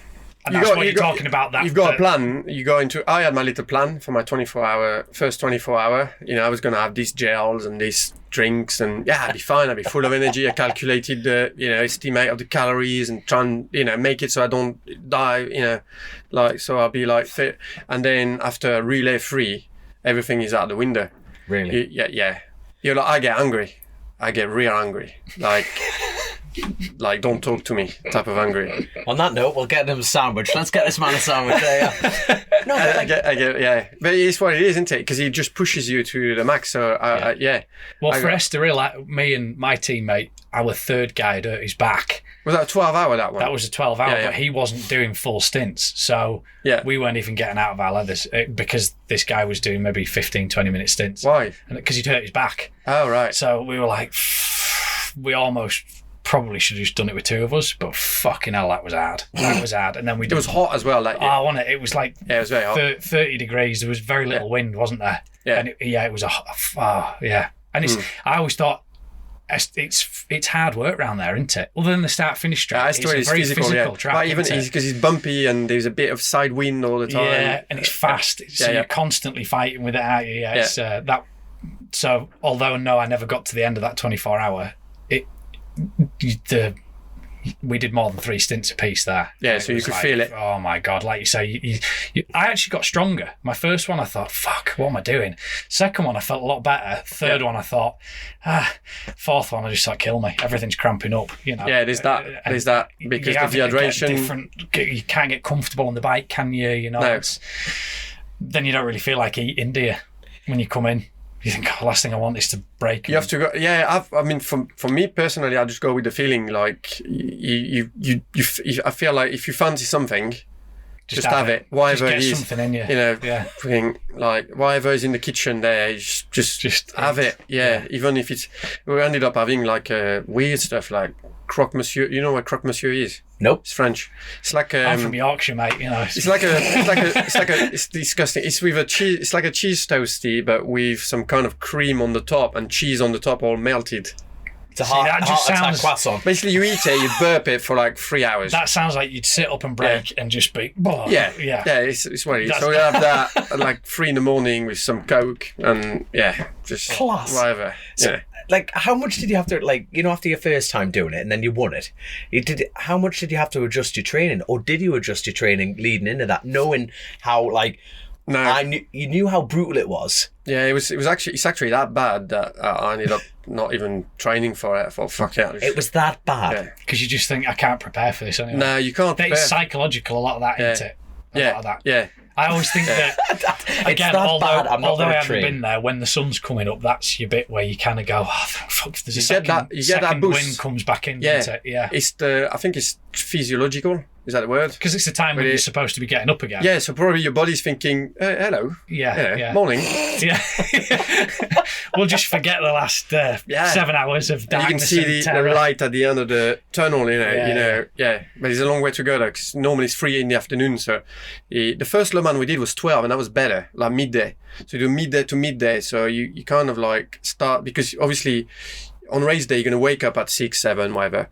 And then if you have to go till 3 in the afternoon, do the start, and then do another 24 hours. Done your 9 hours. That's a long time. So when the start is at 12, it's better because What was the reason for starting it at 3?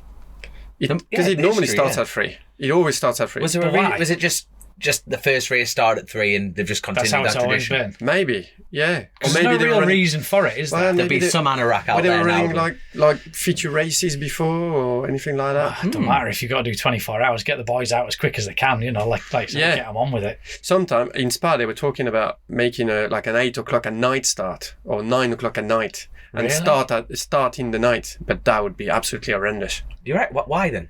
Why starting at night? I don't know, Is just that- to make it different. Fucking that No, make no, it but I different, mean, no, alright, wouldn't it? I know why their reasons for doing something different. Yeah. But why would it be horrendous? 'Cause In you- your you- opinion, Because starting at you'd night? wake up home, at 7, you'll spend do the your day. full day, and then when you basically nearly ready to go bed, They then say, go on, pop your leathers on, off you go. You lads have never done a night shift on the railway, have you? No. no, never had a proper job, have you? Yeah. He's from Yorkshire. I've had a proper job, yeah. Yeah. Never had a- Have you ever? Why would you look? No, have you? Never had a job. That's like, if you didn't get on a motorcycle, what would you be seeing yourself doing then? No idea. I don't know because that's all I've That's been all doing. you've done. That's all I've It's done. incredible. Yeah, that's all I've done. Do you know if So what advice are you giving to your 56 kids? 6 kids? Like what are Well, they? I'm what not they in do? a really good place to give any advice, am I? Because Yeah. I do a job that I at the moment I don't feel confident. I can tell them, oh, I'd like you to do this because I know what happens. And as a how many parent, boys and girls have you got? Sorry. four girls, 2 boys. Bloody hell. Right. Yeah. But you're not. You're far from like lazy. Like you say, you've gone from racing to testing, then into BT commentating, which we haven't even scratched the surface off. You know what graft is, and yet, but in the motorcycle, Well, I don't know industry, if you can talk about graft. I do what I love, so I talk about bikes and I ride bikes. So, Yeah. You know. So you never go to work. Well, It's not work, is it? Some of it feels like work sometimes, but not. I think I'm very lucky. Yeah. Do you I'm away from home a lot, and Yeah. when I talk to people, they go, "Oh, look at you living the life. You this, that, and the other. It's jet setting off, and this, that, and the other." You'll understand. It gets boring, doesn't it? You just want to make a cup of tea in your own kitchen and sit on your sofa and stroke the dog and just watch shit TV, or put your own little girl to bed. Do you know what I mean? Rather than living on a phone, doing, "Oh, I'll ring you when I can." Living out of a suitcase all the time. It does become where you think, I just need to get home. I want to walk around my garden or go and tinker in the garage. Yeah, it can get like that, and that's probably that, and the travelling is probably the worst bit. But you can't.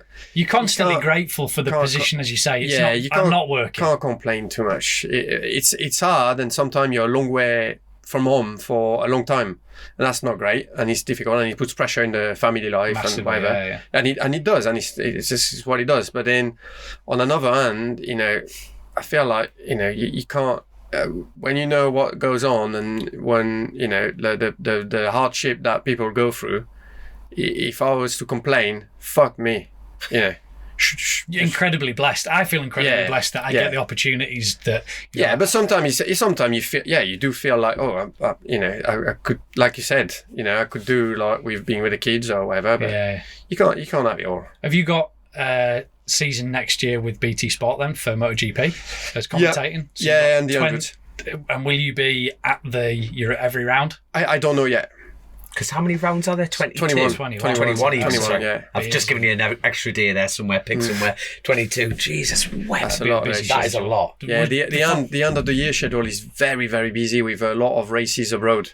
So if they all go ahead, all the Kazakhstan and India and all that, all the new ones, and plus the the standard Australia, Malaysia, Japan, Thailand, all of that is all together. So it's going to be a long time away for a lot of people, as in like staying out for like 5 weeks. Yeah, because there's no point in coming back, is there? Yeah, and then especially for the mechanics, because they can't, the team personnel, they can't go home because they have a lot of work before and after the races, so they all have to stay out. So like quickly jumping back. So when did you are you still a MotoGP test rider? No. When did that stop? No. That just right now, now. wow. Well, it stopped this year at the end of 22. Yeah. So so you're on the grid. You know what I mean? You're in Australia. Let's call it. All the Suzuki riders suddenly get flu, and they just come nudge you. Just go. Come on, come on, son. Come on. Get your levers on. Is that part of the contract? Yeah, we discussed it last. Yeah, normally I was so all this time I was test rider from 2017 until now. Yeah. I'm the one that replaces if one of them hurt themselves. So you have done that though, haven't you? Yeah, I have. Yeah, quite a few times. Yeah.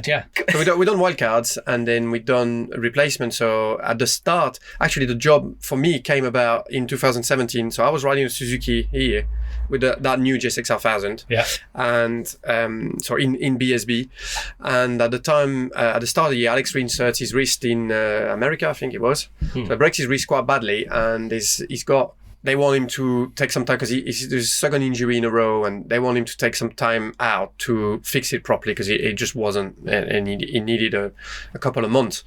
So they were looking for somebody because you have to replace by rule. You have 10 days. So basically, if one of the main riders hurt themselves in MotoGP and is raced 10 days later, it has to be replaced. Somebody needs to be on the bike. There's a contract for 2 bikes to be on the grid. Yeah, that's the contract. Or X amount of bikes to be on the grid. All right. Your bike, you've signed a contract. Your team will have a bike on the grid. That's it. That's the rules. Wow. Yeah. That's the rules. So Formula One's exactly the same, isn't it?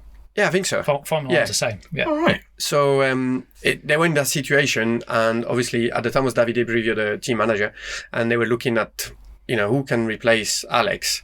The problem is with those bikes, it's not easy to put somebody that's not familiar with it or not familiar with the tracks and the tires, and they are a bit tricky. But the skill set alone, like you're going from like world endurance on one of the world's best superbikes, and then hopping on a MotoGP bike with total different tires, totally different. That is, I cannot stress how impressive that is. That is. I'd done MotoGP before, so I knew the tracks. I knew kind of what to expect. When I rode it wasn't with the Michelin tires. It was with Bridgestone with the Pramac and with the Ducati and the Dunlops with the Yamaha. But I still knew the tracks, and at that point I still had a lot of experience. So anyway, Davide rang me and he was like, "Oh, do you fancy coming to replace Alex?" So obviously I was like, "Yeah, 100%."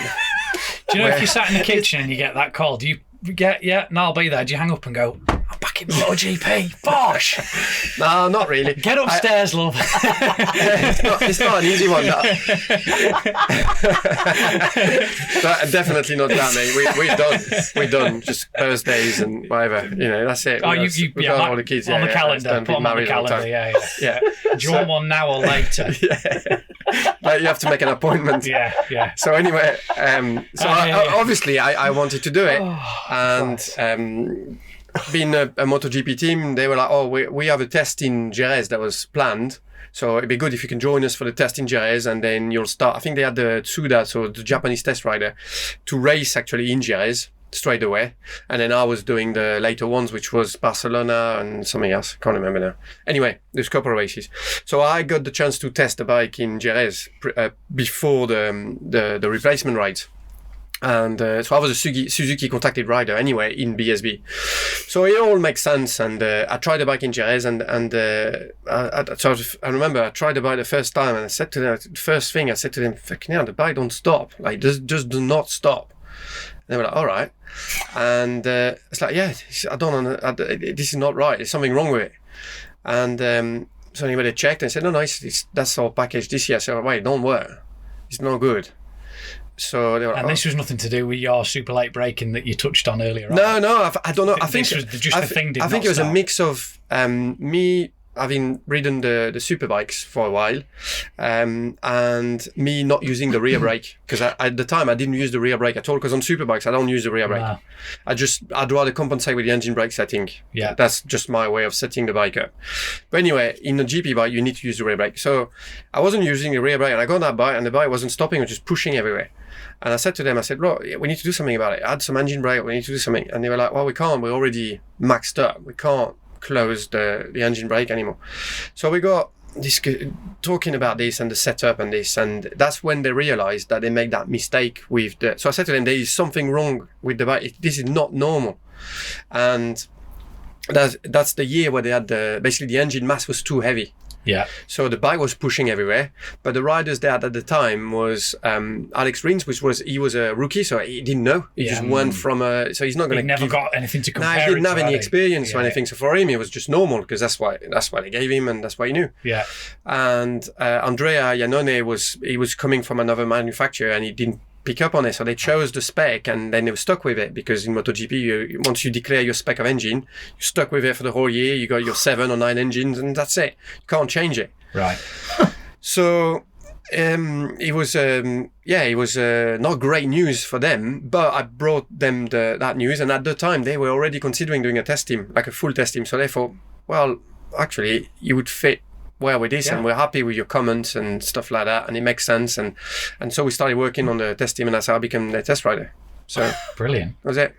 Me and Don were talking, because I did quite a bit of testing for Triumph, and I said your mindset changes, doesn't it? The way you get on things and you analyse things as a racer, and the way your test rider mind starts programming itself, where you pick up, I don't like the vibrations when it pulls through 7.5 to 8, it's not nice, and then it clears itself, and then you start picking up all sorts of different things, don't you, as a test rider? Because you become less obsessed with the lap time, and more, so you concentrate more on other things. The bike work, don't you? Yeah. And I think, do you do a bit of tyre testing, or did you do a bit of tyre testing, not just in the MotoGP? He does now on Michelin's. Yeah, I thought, I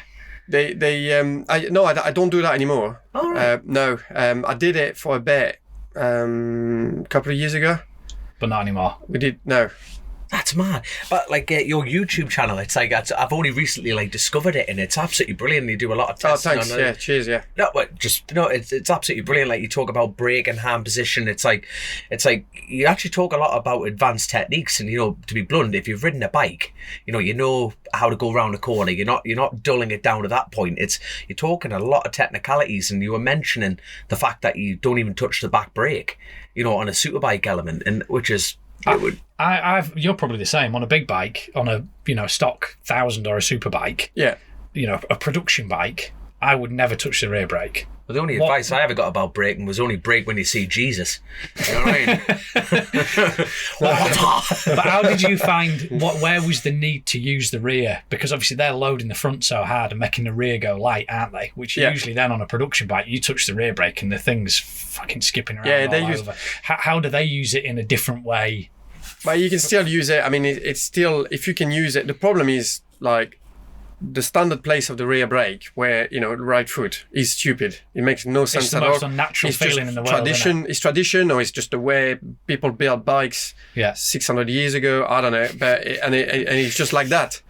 But it's shit. It's crap. You can't get any feel. It's rubbish, and you can't get your foot where you want it in the right corner, in the right turns, because it's there. It's either too far forward in a right-hander, or on the left. You're wanting to weight the pedal wheel, aren't you? To start with, it's not convenient. So for me, it just became, when I was riding superbikes, and at the time you couldn't have it at the hand or anything like that. It didn't exist.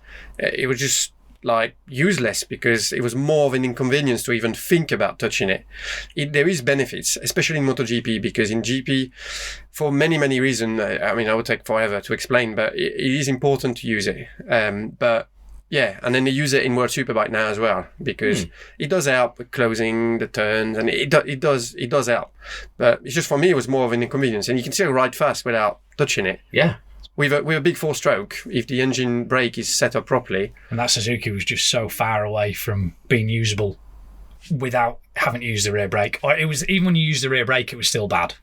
No, it was still the natural character of the engine, because of the inertia, was not right. Yeah. Yeah, it was just the two lads, because they're very, actually, Alex and Andrea were very good at rear braking. They're just very good, because that's what you do on GP type of bikes. To go fast, you have to use the rear brake. So they were excellent at doing it. So they kind of like were compensating with their riding technique or braking technique, but still, you still have like the engine has still got a character for the positive torque, but also for the negative torque.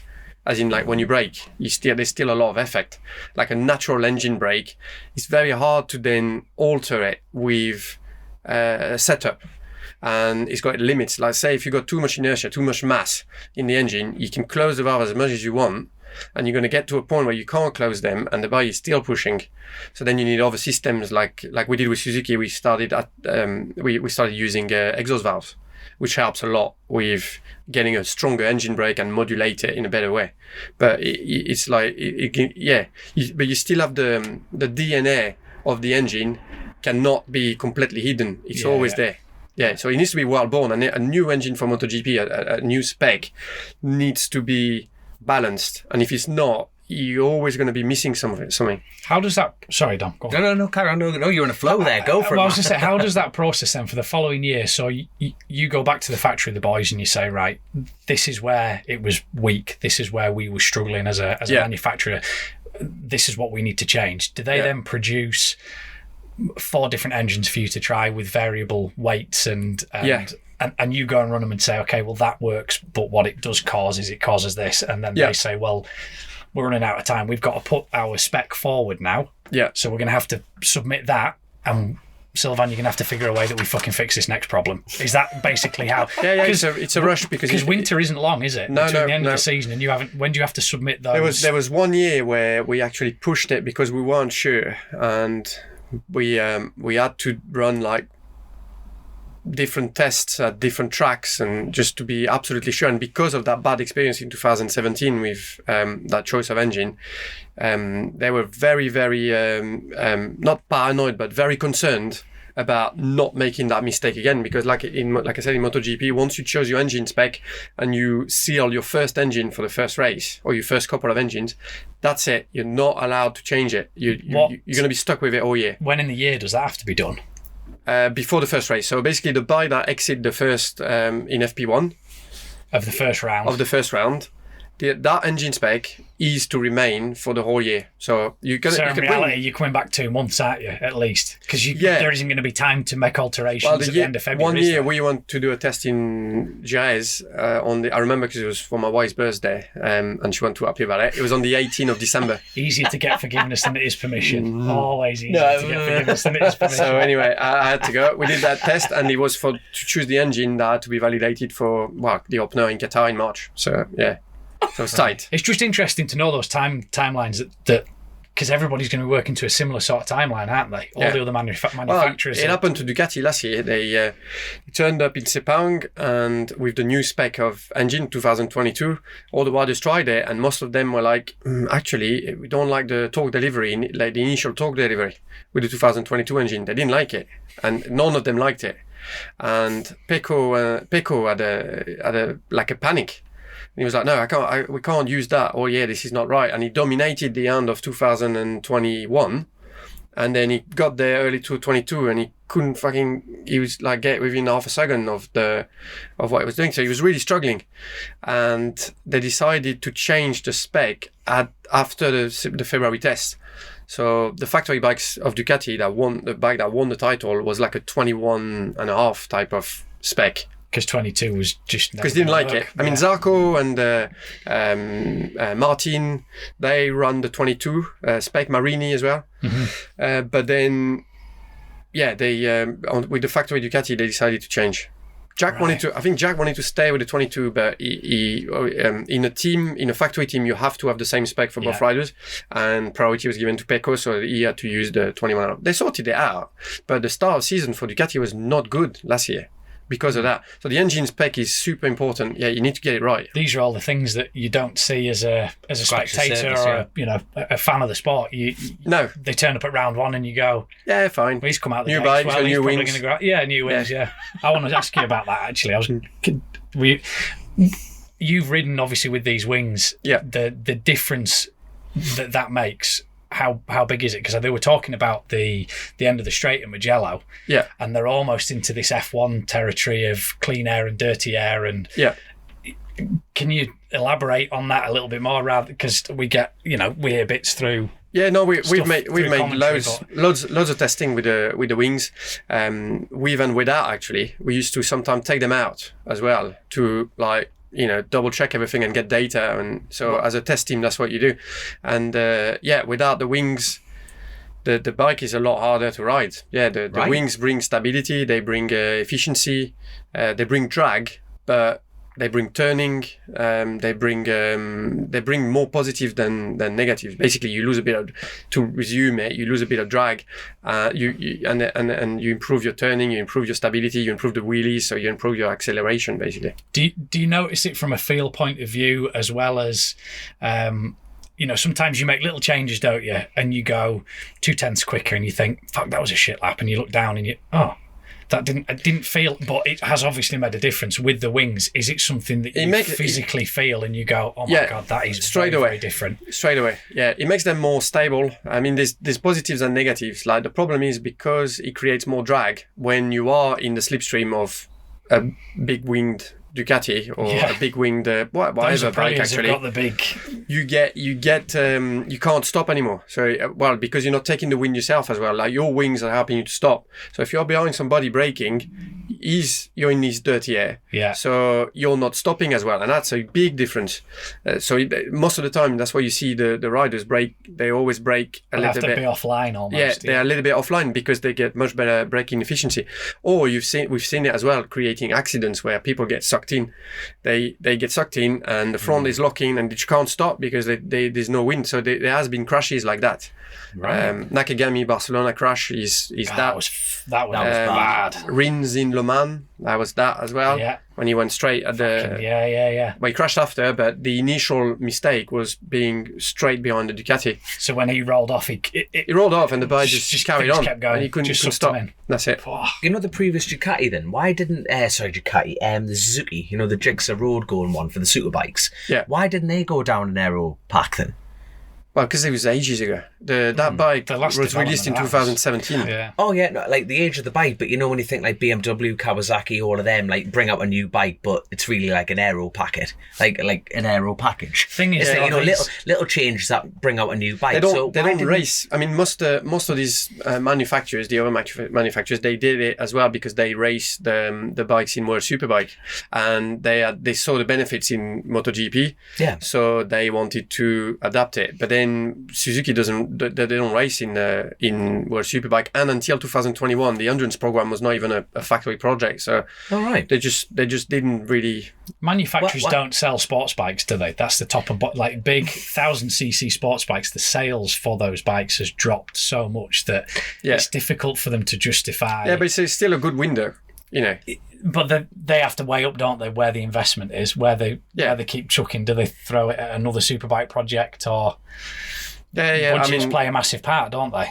Yeah, it's obviously it's not easy for the manufacturers, and that's what we've seen with Suzuki, pulling out of everything, isn't it? Yeah, putting out of everything, and they're going to stay in endurance. I was just about to sorry, Dom, go on. Oh no, I was just about to say, is that like pulling out of everything, car race and everything? What, so motocross, or is it just motorcycles? Well, motocross they've stopped already, haven't they? Yeah. Right. And then MotoGP, obviously that's completely finished. Yes. World Superbikes is gone. World Superbike was never there. Well, it's not been there since 2011, I think. 11, was that when it was? Yeah, and there was the team in England, but I don't think that's Does that carry on? I don't know. I think Hawk get a little bit of support, don't they? But it's not because that was Suzuki team, wasn't it? Yeah, like and then Hawk World team, Endurance was supposed to stop, but they decided to carry on. So that's the good news. That's good news because that bike is so nice. You don't want. I mean, already the GP bike, going away. That's sad, but the endurance bike at least will carry on in its current form. Are you allowed to tell us whether you're on that next year? I am, yeah. Good. I am on it. Yeah. So I'm looking forward to that.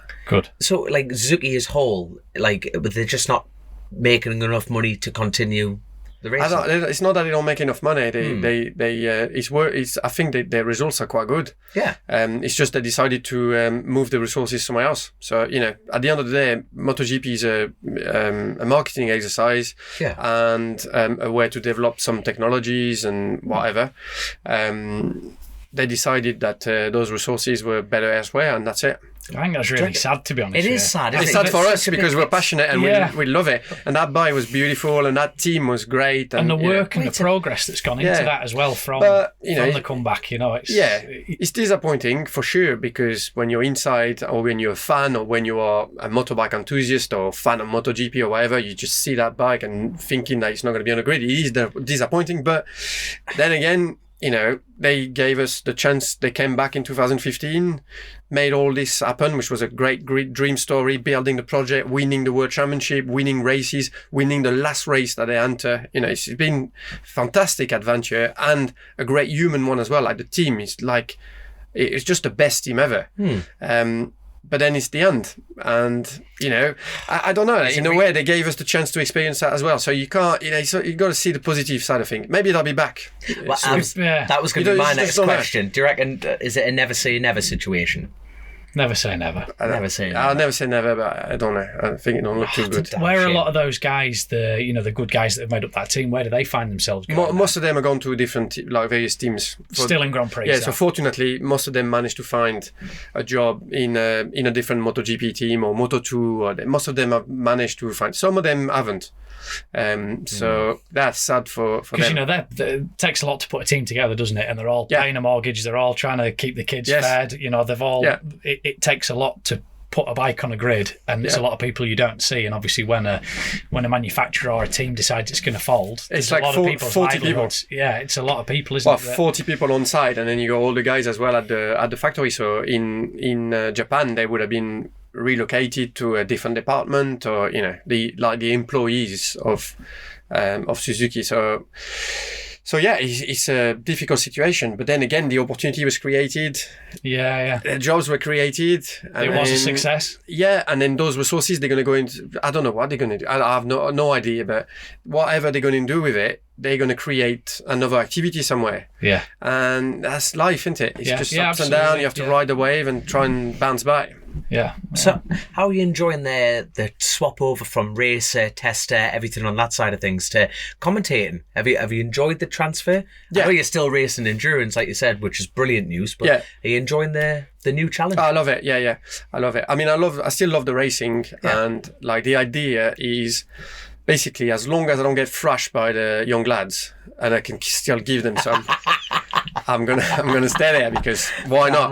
Who wants to retire when you're still doing well? Nobody. You retire when you start to be shit. You know what I mean? The beauty of the endurance thing as well is you've got 4 or 5 rounds, haven't you? So and there's that. And they're an enjoyable 3 or 4 days that are full on. You hate it after the race because you want to die, but you haven't got to commit to 21 rounds, have you? So you can do other things while still racing. It's a really nice position to be in, isn't it? Yeah, that's good. And the racing, the endurance racing, I really enjoy. It gives me quite a bit of time to be with the family, and the TV job a lot less, because that's a lot of traveling and a lot of moving around and days away and stuff like that. But I really enjoy it. The team, the guys at Beach Spot, it's great. It's a great atmosphere. They really welcome me as well. It kind of works straight away. So we all got on really well, and it's great because we work well as a team, and there's different personalities in there that kind of work well together. You want that natural chemistry, don't you, where everybody just sort of bounces off each other. That's what's happened. So there's a bit of banter, there's a bit of fun, but there's also a lot of professional stuff where we try and bring that content and that insight from what we see or what we know or whatever, and it works, and we all respect each other. It's a really good team. It's a good team, and it's well organized. The prod is brilliant. It's a great gig. I really like it. It's good when they can bring in riders that also have the relationship with riding the bike.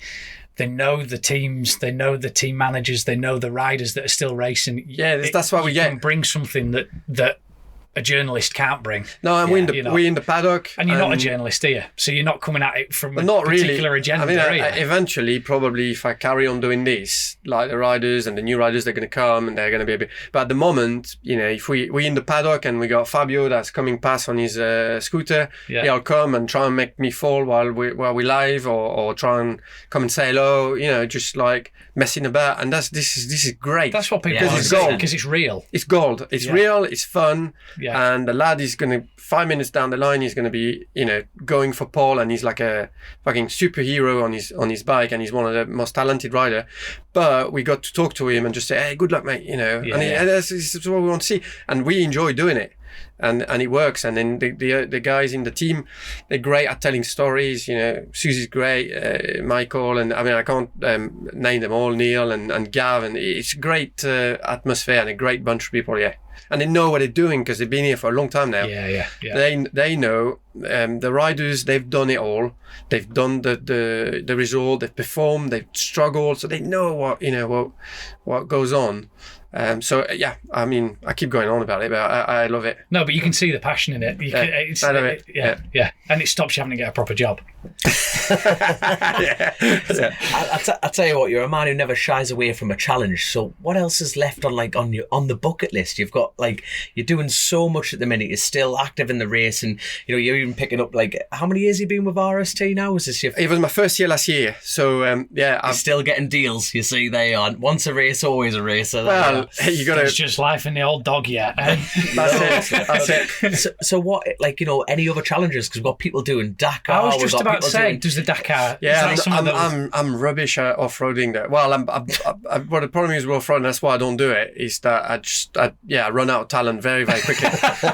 So you got to know your limits. You got to know what you can and can't do. I couldn't do that. How impressive is Petrucci to go and do from what he's done in? I think most people don't realise how amazing that was. That is badass. I mean, to go and win a stage at the Dakar. At the Dakar is insane, in the sun with those bikes and the level of competition there. I mean, these guys are professional rally raid drivers or riders, and they know what they're doing. They know how to nav. They know how to handle the speed. I mean, the speed they do is crazy. It's super dangerous. Just blind sand dune jumps with loose sand and everything. It's just incredible. Mad. So what he did was actually, I mean, I don't know how you could compare it in all word, but it's a bit like, I don't know. It's like it's not, is it? Because as you say, it's not just the riding; it's the navigation, it's the reading, the terrain, it's the fact that those dunes are blind. They've got trucks coming behind them. There's so much going on. Completely different game. Yeah, they're not sat down. They're stood up. They're fighting. It's like one of them getting a wild card in MotoGP and winning the fucking race. Toby Price turns up on Jack Miller's bike and wins. Sam Sunderland. Yeah. It is. It's a complete cross of complete different disciplines. So what he did was amazing. Like really, really. And also Danilo is a great lad. Great. It was good to see him back on a Suzuki this year. So I was supposed to replace, but I couldn't, and because I broke my hand in Suzuki in August, so I couldn't do the replacement for Joan when Mia hurt himself. So Danilo was back, and it was great to have him back. We had him in Thailand. It's brilliant. Yeah, he's great. He looked to just be enjoying him. He just looked grateful to be there and enjoying himself. Yeah, big grin on his face. Just Yeah. So even on track or off track, you're the man who's done. You've done every category on tarmac wise. Is there anything else outside of that? Have you jumped out of planes? Have you got anything on your bucket list? I was actually looking at yesterday to do my plane license. Yeah, because I haven't got that, and I quite fancy doing it. You should speak to James Whittam.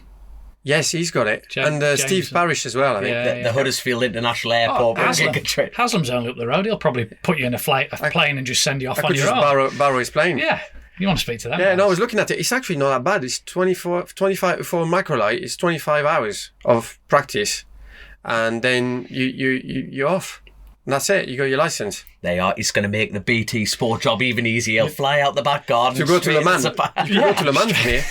I mean, some of them, I was looking on the internet, that some of them are super fast. Yeah. Mad. The microlight. So now there's a new rule, is 600 kilos. I know it's a bike podcast, but we're going to talk about planes on it. Why not? 600 kilos max loaded. And some of them are like full carbon. They're like, I think they're 350 kilos, the whole thing. And some of them can do 350k an hour. Bloody hell. Wow. And isn't there an airfield next to Le Mans? Yeah, at Le Mans, actually. Yeah. Okay, So there you go. I'm sorry, but if Sylvain Do you own this Guintoli field rings up- there? Just by the field next to Yeah, it. no, I got it. This No, one. there you go, yeah. So it's long enough. Yeah. That's a plan. Sorted. Let me know when you're doing it. I'll come down and watch you take off. Sorted. Mate, I will quite happily drive down for that. That's fine. And the wind normally comes that way, so you can Just just straight up and into it, yeah. Straight. Yeah. I'm looking forward to next year's You're awesome. interview. Next year's interview is going to be a laugh because Do you know there's more passion, you talking about that, there's more passion in your face than everything we've talked about before. It's winter, because you're that bored, you don't ride bikes. Yeah. You just start looking at everything on the internet. You're just looking at things to do, and you dream about cars and bikes and things, and you're just fucking freezing, and it's... What You do you can't ride. do? What do you do away from racing? Because I always think, people might say, well, you're a boring bastard anyway. But when I go and I find myself in like a social environment, Yeah. if it's not bike related, I'm bollocksed, to be honest with you, because I don't follow football. I don't really follow rugby. I've got no interest in golf or cricket or the Olympics. So if it's not bikes, I haven't really got a lot to talk about. And hence have been a perfect fit for this show. Perfect. it's sad, isn't it? It's sad. It's just bikes. Yeah, because this, it is what it is. I don't know. It's No, I don't. What are you mates, they into don't- away from? We don't talk about. Not really. We don't talk about bikes now. Now I've got a few mates. We do like mountain biking stuff and like just basically just getting drunk. It's Christmas, isn't it? Good man. So I bet you That's can't even easy, talk anymore. Just so, get whammered. you just get blasted. Go till you're bingoed and then stop. Yeah, and have a mince bite or something. After. I'm doing dry January. Have you You tried are? that? How Doing you dry getting on? January. Do you know what I did one? I never did dry January, but I did veggie January. I'm out. I'm not interested. I bet you just pain stank. in the Didn't you arse. just fart all the time? Well, you shit yourself permanently. Class. I lost about 2 or 3 kilos in like a month because you Bloody can't eat bugger all. No, There's nothing you can eat. Celery. And it's boring, so Yeah, you don't get want to bored eat of it. eating it, yeah. Most of it is boring. Yeah. So it takes some. I didn't feel bad. I felt a bit hyper and stuff like that. I don't know why. I felt really hyper, and I wanted to try it for the sport. Like see if there was like some kind of effect. Yeah. With training and see if I was fast on my bike or my bicycle or running or whatever. It didn't really make a difference. It was not better or worse. It was only a month because after a month, You were sick of it. yeah, it was Yeah. a pain, yeah. And I made the whole family do it as well, which was terrible. They hated me. The kids were crying every meal. It was shocking. I made the kids do it. That's even better. Kids hated me. It took like a long time to, for them to like me again. I watched. You're trying to bribe them with anything they want. There's a documentary called Game Changer. Have you watched seen that? I watched Netflix? that, yeah. So That's there what was inspired yeah, me. yeah. myself, Taylor Mackenzie, and Billy McConnell were all at Alcaraz Yeah, doing some testing, and Yeah. we started watching this, yeah. and we're like, "Holy fuck, we're dying! Like, this is so bad. That's what. There's another one as well. There's a second one. I can't remember what it's called. I watched them too, and then did the vegan thing. That's exactly what I did. And Traumatised. I did a week of vegan while Yeah. I was away with them because it's easier when people You'll doing give it up. around You'll you. go after a month. You go fuck that. I didn't do a month. I got back and I did a week of vegging, and my missus was like, "Oh, there's nothing in. We've only got chicken." I'm like, "Fuck, just do the chicken. Yeah. Just do the chicken." Nah, not for me. No. Not for me. That's enough. and then I I mean, found out- rabbit food is alright for a bit, but I can't do it. Personal choice. I Yeah. just can't. I can't. Yeah, no, I'm the same. I'm the same. But I tried it, so Yeah. That's it. I'm trying not to drink. I've managed this far. How long have you managed? 13 days. You count how many hours? Count the minutes Sat as like well. that, I'm rocking, Yeah. sweating. Me, you look a little bit like on edge. You're shaking. Yeah. I only drink to stop the shakes. Oh Yeah. my god. It's terrible, isn't it? It's terrible. Oh god. Sorry, I'm just thinking about my next drink now. That's bad. Oh bad. Jesus, Mike Bailey. Here we go. So when does the pre-season testing start? We're gonna start quite late this year. Probably like mid-March. something like that. Right. Yeah. Do you do the whole Spanish test? Yeah, we're going to go Oh, test yeah. in Spain, and then there's a test in Le Mans at the end of March, the pre-Le Mans they call it, and it's usually like -5 and nobody can ride. Nice, and then April is the race. I did the one 2021. I did the one in Yeah, that one was cold. It was cold, but it was dry. Yeah. It was cold, but Yeah. it was dry. It was okay, was that? To be fair, you can find those conditions. In the race, we were lucky because it's warm. Did you do the race as well? No, because we weren't allowed out. Yeah. The COVID. COVID job knackered us. So I think the only Brit that was there was James Westmoreland on the 333 iGol team. He went out, but he had to go out 2 weeks earlier to quarantine. So he was the only, and he's the fourth rider. So I don't think he rode, but he was the only Brit that was there. The rest of us, we weren't given a pass in. We were looking at how we could get in. Could we go in as freight drivers? Yeah. Because freight drivers are still allowed in and out. So we said, we'll do that. And I think we made the mistake of telling the organisers that's how we would be coming in, and they said, then they just capped it. no. No, they want No. Pas comme ça. Yeah, Brits, go away. They were not very. Cooperative. The problem with it was that the GPs had been in. So we asked, well, how do the riders like Jake Dixon go in? But they had special exemptions with GP. Basically, Dorna negotiated with but they wouldn't the authorities. Do it for, They wouldn't do it for EWC. They were going to stop. Even though I was French, because I was coming from UK, I also had some problems to go. So did you have to go out early in quarantine? No. In the end, I think I just got in anyway, and then they didn't ask anything at the airport. When I landed. Well, you see, because I was French. And there was another conversation about, do we just go and just see what happens? Yeah, but that's what I did. But it's just a huge thing to get the truck loaded up, to get to Dover, to find out. And also they did, I remember, I don't know if it was before or after, but they did something like an exemption if you wear like a professional sport. Elite sport exemption. That's it. Would you class yourself as elite, Joe? I class myself a lot of things. Elite is not one of them, but it worked for getting me in and out. Yeah, that was Portugal. We had to use the elite sport thing to get to Portugal. That's it. As long as you could get a paper from the team or from the ACU. The ACU did us a letter to say that. Yeah, I got a French license, so the French did it for me. Perfect. And then it worked. So that was it. There we go. That's a bit different. I'll tell you what, before we now unfortunately I can't access the Patreon. That's what I've been doing. I haven't been rude looking at me phone. I've been trying to access the Patreon page, who ask loads of great questions and everything like that. So unfortunately, technicality on that side. But while we're working on that, I need your predictions for this season coming in. I want them in all classes: MotoGP, BSB, and Worlds. I need who's your race? And World Endurance, but I don't think. Well, World Endurance, we should win that because that's prediction one. Yeah, I mean, who's your third man this year? Because we didn't talk about the fact that Javier Simeon pulled out before Boldor. That's it. So we got Greg is there again, and Etienne Masson is back. So was Suzuki before I arrived, went to Ducati and Kawasaki, and now he's back with us. So that's a strong team. Yeah, it's strong. If we don't, I think if we don't have any problem, I mean it's endurance, but yeah, it's looking all right. So that's that. And then MotoGP, I would say, that's a tough one. Really tough. MotoGP, I think. I think Bagnaia will do it again. Right? Yeah.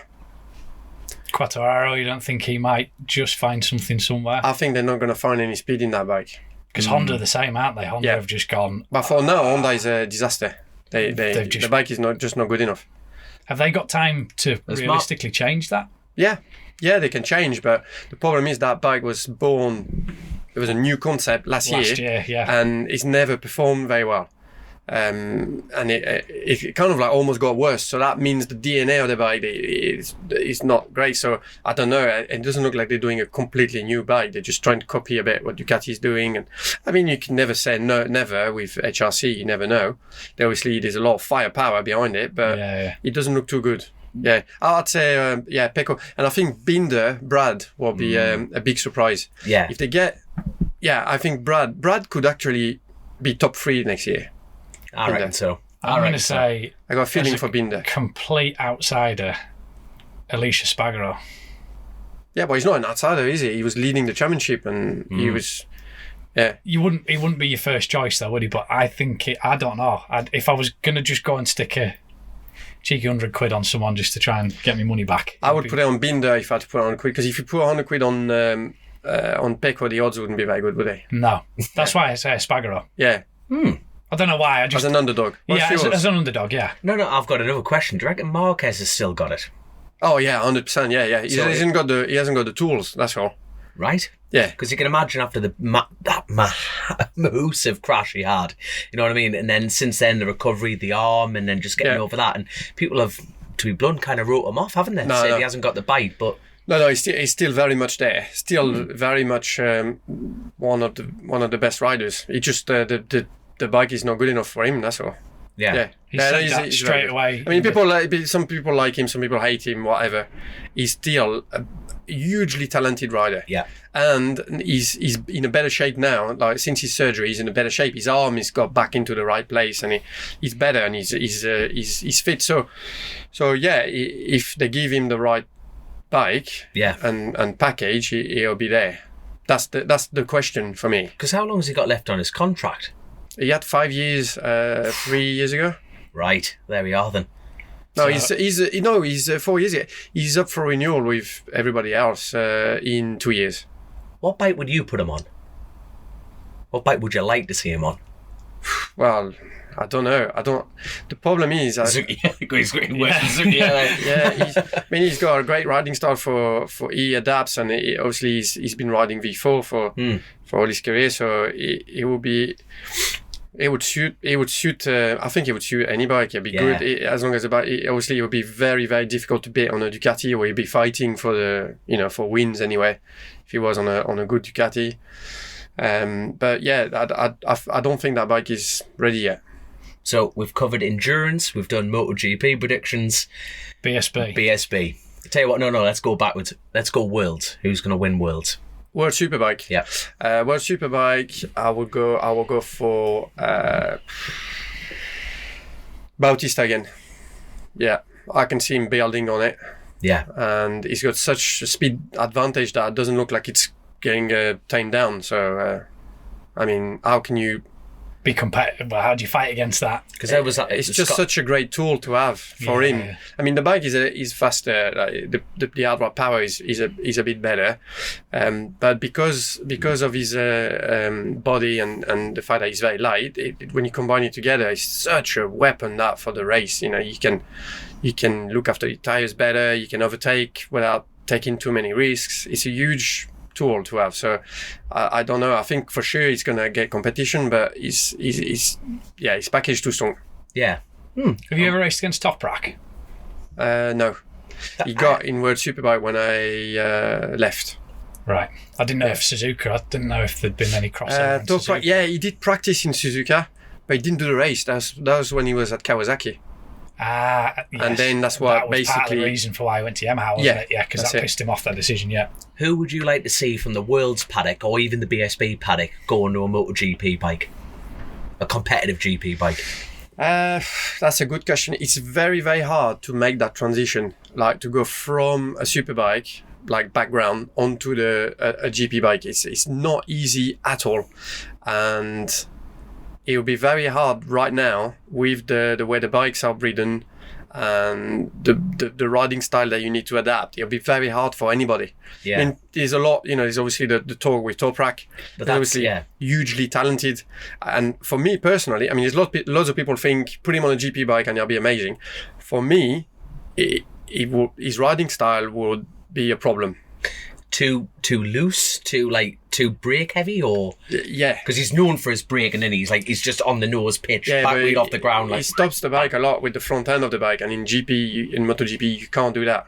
Right. It's the other way around, and you need to be. It's a weird braking technique. So I mean, he will need to adapt. Obviously, they're different bikes. Oh, aye. And he's very talented, but I think it will be very, very difficult. He's almost been too long on a production bike, hasn't he? A little bit like Ben Spies was, long time on a production bike. Yeah. And then, I mean, Spies was good on a MotoGP bike, wasn't he? But but these guys, you know what I mean? These guys, the riding style that they have, the way they use their body to make the bike turn, and the riding technique that they have is different to a superbike technique, and it's hard to adapt. And if you look historically, it's been hard. You know, the one that arguably performed the best was I don't know, maybe Carl. I mean, Carl, and he's still relevant now. He's still real quick. I mean, Carl was real fast this year when he came back.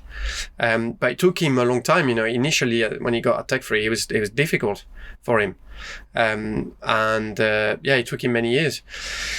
I feel like it would be a struggle for anybody. Right now, there's nobody that I could see there thinking, I can see you on a GP bike performing, you know, really fast. You're probably the most qualified to make that as well. I totally agree with that. Do you know what I mean? Being in your job. Yeah, you've been in both camps and it's ridden my both. opinion on that. I mean, on that question, I'd be very pessimistic. And if I was a MotoGP team manager, I wouldn't be looking at superbike riders. You'd be looking at and Moto2. They don't, do they? No. No. Where are they looking then? Well, they look in Moto2. Moto2? Yeah. They look in Moto3 as well. They try and offer, like, you know, long-term type of letters or agreements or you know, to try and move when they see something special there. But they don't look in like production because historically it's never been very successful. The only one that made it work was Carl, really, and like recently. And still, I mean, Cal is an excellent rider. He's very good, but he's not won a championship. You know, he's never been a championship contender. He can be very fast on some races and some tracks. His riding style worked really well, but he's never been a championship contender. And I'm not insulting him when I say that, because he's a great mate of mine. And like I said, he's an absolute animal on the GP bike, super fast. But yeah, it's very, very tough. These guys are so good. They're so good. Not going off topic, because I know we still need your prediction for a BSB, but just on that topic, we talked in a pod that myself and Dom, Josh and Christian did, and we talked about why historically Brits, and I'm asking you this as a 50% Brit now. Yeah.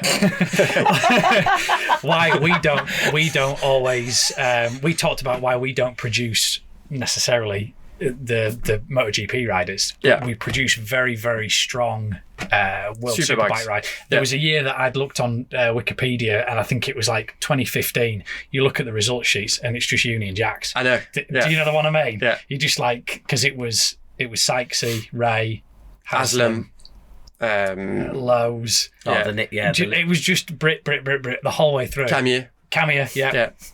So the reason that myself and Christian said the reason that we feel that is that in the British, we get them on production bikes. They're on production bikes very, very early, whereas over in Spain, Italy, they're on the Moto2 bikes, or on the Moto3 bikes. It's just cool. The body and the brain just dials in with a certain way of processing information and a certain way of making the best of what you are. You know, it's what it is. It's the way you're like formatted. You know, think the tracks play a part from the tracks British as well. There's not. I mean, you got Silverstone here that is very GP track. Yeah. You've got Donington that is not really GP. It's not really GP track. When you that look, undulation and the when you look at the other, it's still rough Donington. As a track, it's a great motorbike track, but it's iconic. But it's a rough track, and it feels narrow. And on a superbike, you know, everything is in your face. You use 4 gear. Yeah, 4 gears. You know, it's not a big track where you need to be smooth it's the school, basically. The school for superbikes is very good in England, but maybe not so for the like GP productions, and we see that with Jack Dixon now. But he needed. He's done a lot of work, and he's had to. He needed a lot of years to get there, even though the potential to start with. Was very good. Yeah. You know, Jack has always been fast, but to adapt to a category, to adapt to a different way of riding, it takes a long time to dial it all in and feel comfortable with it. Do you think even if we did have a Moto2 class, it still maybe wouldn't produce the Grand Prix races that they're able to produce in Spain? Because then the next downfall is the tracks. Even if you put them on a Moto2 bike round, possibly Donington, Alton, possibly, but it would be an improvement, because at least the guys would be like the They'd be as dialed they into learn, the bike and the chassis they would and actually, the characteristics. they would get a feel, and for the tires as well. Yeah. And the chassis, and they would get a feel, so it'd be better. But the tracks in England are different. They are in essence, most of them are it's a different speed, and this works both ways. If you get, like, you got guys coming from World Superbike or from GPs or whatever, and you land on the English tracks and championships, it's very hard to adapt the other way around. And it takes time. So it's a lot with what you learn and how you get built into a category, and the way the GP bikes are ridden now, the MotoGP bikes, they're basically big Moto2 bikes, right? With more feel. So they and more inertia. So you feel there's a lot more speed into them, but they give more. So you're like, and that characteristic of how they stop and turn and you can square them off is very similar between the two bikes. Just obviously, like you say, the weight and the speed is there. Yeah, so that's why they adapt really quite fast. Right. I mean, most of the guys, they do their first. The good Moto2 guys, they get an opportunity for MotoGP after a day. They're thereabouts. They're kind of like, they kind of, they're not far off. Yeah. So it's always interesting to get that opinion from the people that have been there and done that with the two categories. Like I say, I don't know many other people that can say that they've been at the front with a production bike and a Grand Prix bike. So you've got that transferable knowledge between the two. So it's just interesting to they're very different. I mean, when you look at them, it doesn't you can't tell how it feels when you watch it, because it's hard to get that feel, but it's very different. The Superbike school is completely different. Would you say that it's an easier transition to come from Grand Prix to a World Superbike? 100%, yes. So they would do that transition quite easily. Much easier, yeah. You take any of those guys and put them on a competitive Superbikes, and they're going to be good straight away. And historically, we've seen that as well. You take anybody there. Scott Redding. Yeah, Scott Redding. Scott actually did very, very well when he came to BSB. 100%. Oh, yeah, that was really surprising. Amazing. Yeah, I mean, I was surprised at that. I was thinking when he did that, because he's done very little. I raced. I know it was all Spain, wasn't mini motos with him, and he was used to have a Monster Mob truck when Paul Bird was Monster Mob Ducati. Yeah. So I was maybe 10 or 11. Scott would have been 7 or 8 at this stage. Tiny wee thing he was, really little, and straight away into Spain. Nobody saw him again. He didn't know the tracks. And that was, so for him to come back, it was the whole electronics and thing.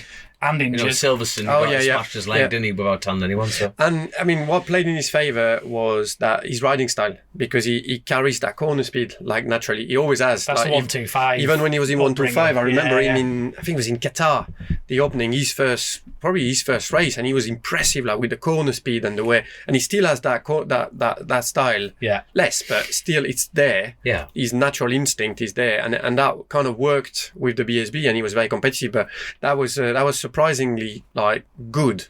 I thought he was going to struggle a lot more. Yeah, he did really well that year, really well, and well deserved to bounce back to World Superbike 100%.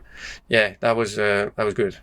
That leads us on to BSB. I was about to say, to get it asked there, Joe. Who do you have down for BSB champion for 2023? BSB, I don't know. I would have said Taron, but he's gone now. I don't know. I'd like to see Jason or Lauren win some more. He sort of deserves to get one, doesn't he? Because you just sit there and come on. He deserves it. He has the speed and everything, and he seems like some. I mean, most of the time, it's like pure bad luck. It's bad luck on the last round. Yeah. And he got. I'd like to see him win something, because he's been here for ages now. Yeah. I remember when he was racing that SMT Honda. Back in 2008 or something. I rode the Honda for quite a few years, didn't he? But when it was that privateer, and you just thought, the sacrifice to pack up everything from home to move to the other side of the world, all in the pursuit of motorbikes. Yeah. And if you'd have said to him then, where do you think you're going to be in 10 years' time? well, you'll have nearly won 2, but you won't have won them. I think he deserved. He does. You know, you can never say the guy that wins deserves. You know, it's just what it is. The guy that wins it at the end of the day deserved it because he was the best and scored the most points. But on a like sporting point of view, the way he's built his campaign and how many years he's been there and how many years he's been competitive, losing out sometime for not reasons, no faults of his own. I'd like to see him winning. Yeah. Do you follow the BSB? Yeah, I follow BSB. Yeah. Who's your outside bet then? Well, he's my outside bet because he's been here ages and he never won it. So he's an outside bet. Yeah. But yeah, he's not going in as a champion, is he? No. I love it. He'll do it. He's going to do it this year. Yeah. Oh, fantastic. Well, it worked. Send him a text. It worked for Brad. Yeah, it worked for Brad last year. Get him a text fired over. Yeah, and I hope Brad will do well in World Superbike. But I think it's going to be tough. I think both him and Taron will do well. I think it's just going to be, and they know that. Again, we touched on this before. They're not going into that. On the other hand, when are you going? You just need to make the jump sometime. Yeah. And maybe they're not going to be on the best bikes, but maybe they're going to be able to prove that to people in the know that they are worth it, which they are. Yeah, definitely. If I was a team manager in World Superbike, I would definitely be looking at them, both of them, for sure. Well, especially where they're coming from as well. They've proved themselves over here, haven't they? Which in itself is, as we've said before, this championship is hard. So for them to be where they were in this championship, that brings merit in itself, doesn't it? Yeah, they're good riders. They got a right attitude. They've got everything going for them. They just need a bit of luck at the right time, and you do need that sometimes. Yeah. We're talking about Jason or Aaron, but everybody that's won a championship, or you need to have a bit of luck, or not get unlucky. You need to all of it get together and get the right ride at the right time that goes well with you in the right team, and you need to make it click. And that is a little bit of luck as well. Yeah. So hopefully they can get that. They can shine, show some, moments of brilliance, which they are able to deliver, in my opinion, and move on to some better, stronger teams, or build their own, or build the team they're within now.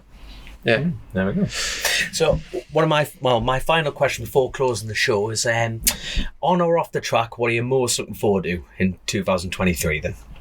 On and off the track. On or off the track. What are you most looking forward to this year? Le Mans 24 hours. I want to win it because if you win it, so we won it the last 2 years, and if you win it 3 times in a row, like when you win it, normally they give you the trophy. It's only about that big. It's really disappointing. It's not one of them plastic pot. No, shit like the Ashes. It's not bad, but it's like a mini version of it, and they give it to you. They give it to all the riders and a team and that. But there's a big, the big one that we get on the podium. Yeah. You don't get that one. That one is like. They don't even give you a replica. So you have to do the hat trick to get. So if you do 3 in a row, you can ask them, and they have to. It's in the rules somewhere. They have to give you the big fucking thing, and I want that. So what happens if all 3 of you say we want the big bastard? Yeah, they have to go. They away have and to get make replicas. They have to make the replicas. They have to do it. They have this one main one with all the names on and all that. Yeah. So that's the big one, and he's so heavy, that one. But I want. You want to say to him, I want the heavy bastard. I'm gonna wear it. If we win, I'm wearing it, and I'll wear the replica when they deliver it. But I want that because he's huge, and it means a lot to me because it's such a tough race. That's the heritage, isn't it? Yeah, that would be mega. I'll put it somewhere with my World Championship trophy or something because it means so much. So yeah, that one I'm looking forward to. There we go. Perfect. I'll tell you what, I've got one. You'll have to probably answer it really quickly, but Chrissy would be kicking me if I don't ask it. He always used to take the piss. You ever fancy doing the TT? No. Straight on air. No, I have actually fancied doing it because I did a parade lap in 2015. All right. Well, it was supposed to be a parade lap, and it all got out of control because we standard. We so close roads. Who did you do it with? Milky was guiding us, and there was Johnny Ray and Tom Sykes on standard Kawasaki's, like road bikes. I was at that time I rode for Honda, so I was on the SP Fireblade or whatever it was at the time, and then there was Chaz on the Ducati. Chas Davis, and it was the four of us, and they just unleashed us behind Miyake. We didn't know the track, didn't do nothing, and then JR been doing some, because he lives there, doesn't he? So he knows the place a bit, and he'd been doing a bit of studying because he was definitely on it, and he also slipped a word to Miyake saying, look, as long as he was on the road bike, Miyake, and he was giving us, like, you know, when these hairpins and stuff, he was giving us a bit of a flashing at the back, so we know that we are gonna have to stop very soon. In within the fast stuff. But JR told him, as long as you see lights behind you, just fucking keep pushing, yeah. So we were going, and after 2 miles we lost Chaz already, because once you lose the group, you're knackered. So I thought we're going to do a few wheelies and have a bit of fun, you know. And it wasn't fun at all. It was like proper biting the screen. Fell out of control all the way. I think I went straight once. I think it was at signpost corner towards the end. Oh, like, Jesus. You ran on? Yeah, but it was a road. It was like but I ran on because I lost contact a bit, and I thought, fuck, I'm not having that. Getting there too late, you know, after them. So, and I completely outbraked myself, and fortunately, there was like an escape road. I think it was signpost, but it might have been another one. But anyway, so scary. But it was the best thing I've ever done. So we got to the end, and we had an ice cream then at the end, I remember. Had a cigarette. Yeah. A few shots. Oh, we needed it. So we got to the end, take the helmets off, and we were just like, what the fuck was this? It was just so good. First time, you see. And the feeling was so good. I thought, wow, this is amazing. You know, like the buzz. You know that buzz that you get. And I thought, I quite like doing that. And then at the same time I was thinking that, not saying anything, my wife was there, and she just looked at me and she went, no way, mate. She knew already what I was thinking. She was like, no chance. Finish your ice cream, we're going. Yeah, we're going home now. We're going home. I did spend a few months just looking at YouTube videos and learning the track then, and I remember like taking notes. I've still got them somewhere. He's basically having a dirty affair with YouTube in Isle of Man. Did she find the notes? Has she found the notes? Whose are these? In the safe. But yeah, I did do that because it was such a buzz. He doesn't get better than that, does it? Really? No, it's very, very special. You feel like kind of addicted to it. Well, that's the problem. Yeah, that is the problem. Yeah, the curse. Because it's so good. Well, you can't get it anywhere. That buzz you don't get anywhere. You don't get it on a short circuit. No. You don't get it. No. We won't turn it into a TT show, but yeah. No. It's nice to hear. Yeah. It's nice. I completely get that. You understand that's how it felt. Okay. Yeah. Class, man. Absolutely class. But well, first of all, thank you so much for coming on the show. No, you're welcome. That coffee got me because we've been. Mate, it's been great. It's been. How long have we? This is a fuck. Considering, honestly, we've tipped up all the way down in Leicester here, and you need to put like a pint machine. I wouldn't mind doing one where we just get more pissed and just see what ends up. We don't have to publish it. This would be better. We could do one just getting whammo. Do like I don't know. An after 9. You could do one of Guinness and one of I don't know. Lager. Lager. And then spirits. You get a choice, or you can swap. You can have a bit of everything. Whiskey up there and vodka. I don't know, because if you start doing shots, then you can't. You start losing speech and stuff. But a few pints as you talk, you know, that'd be quite good. That is definitely food for the future. That is definitely on the cards. 100%.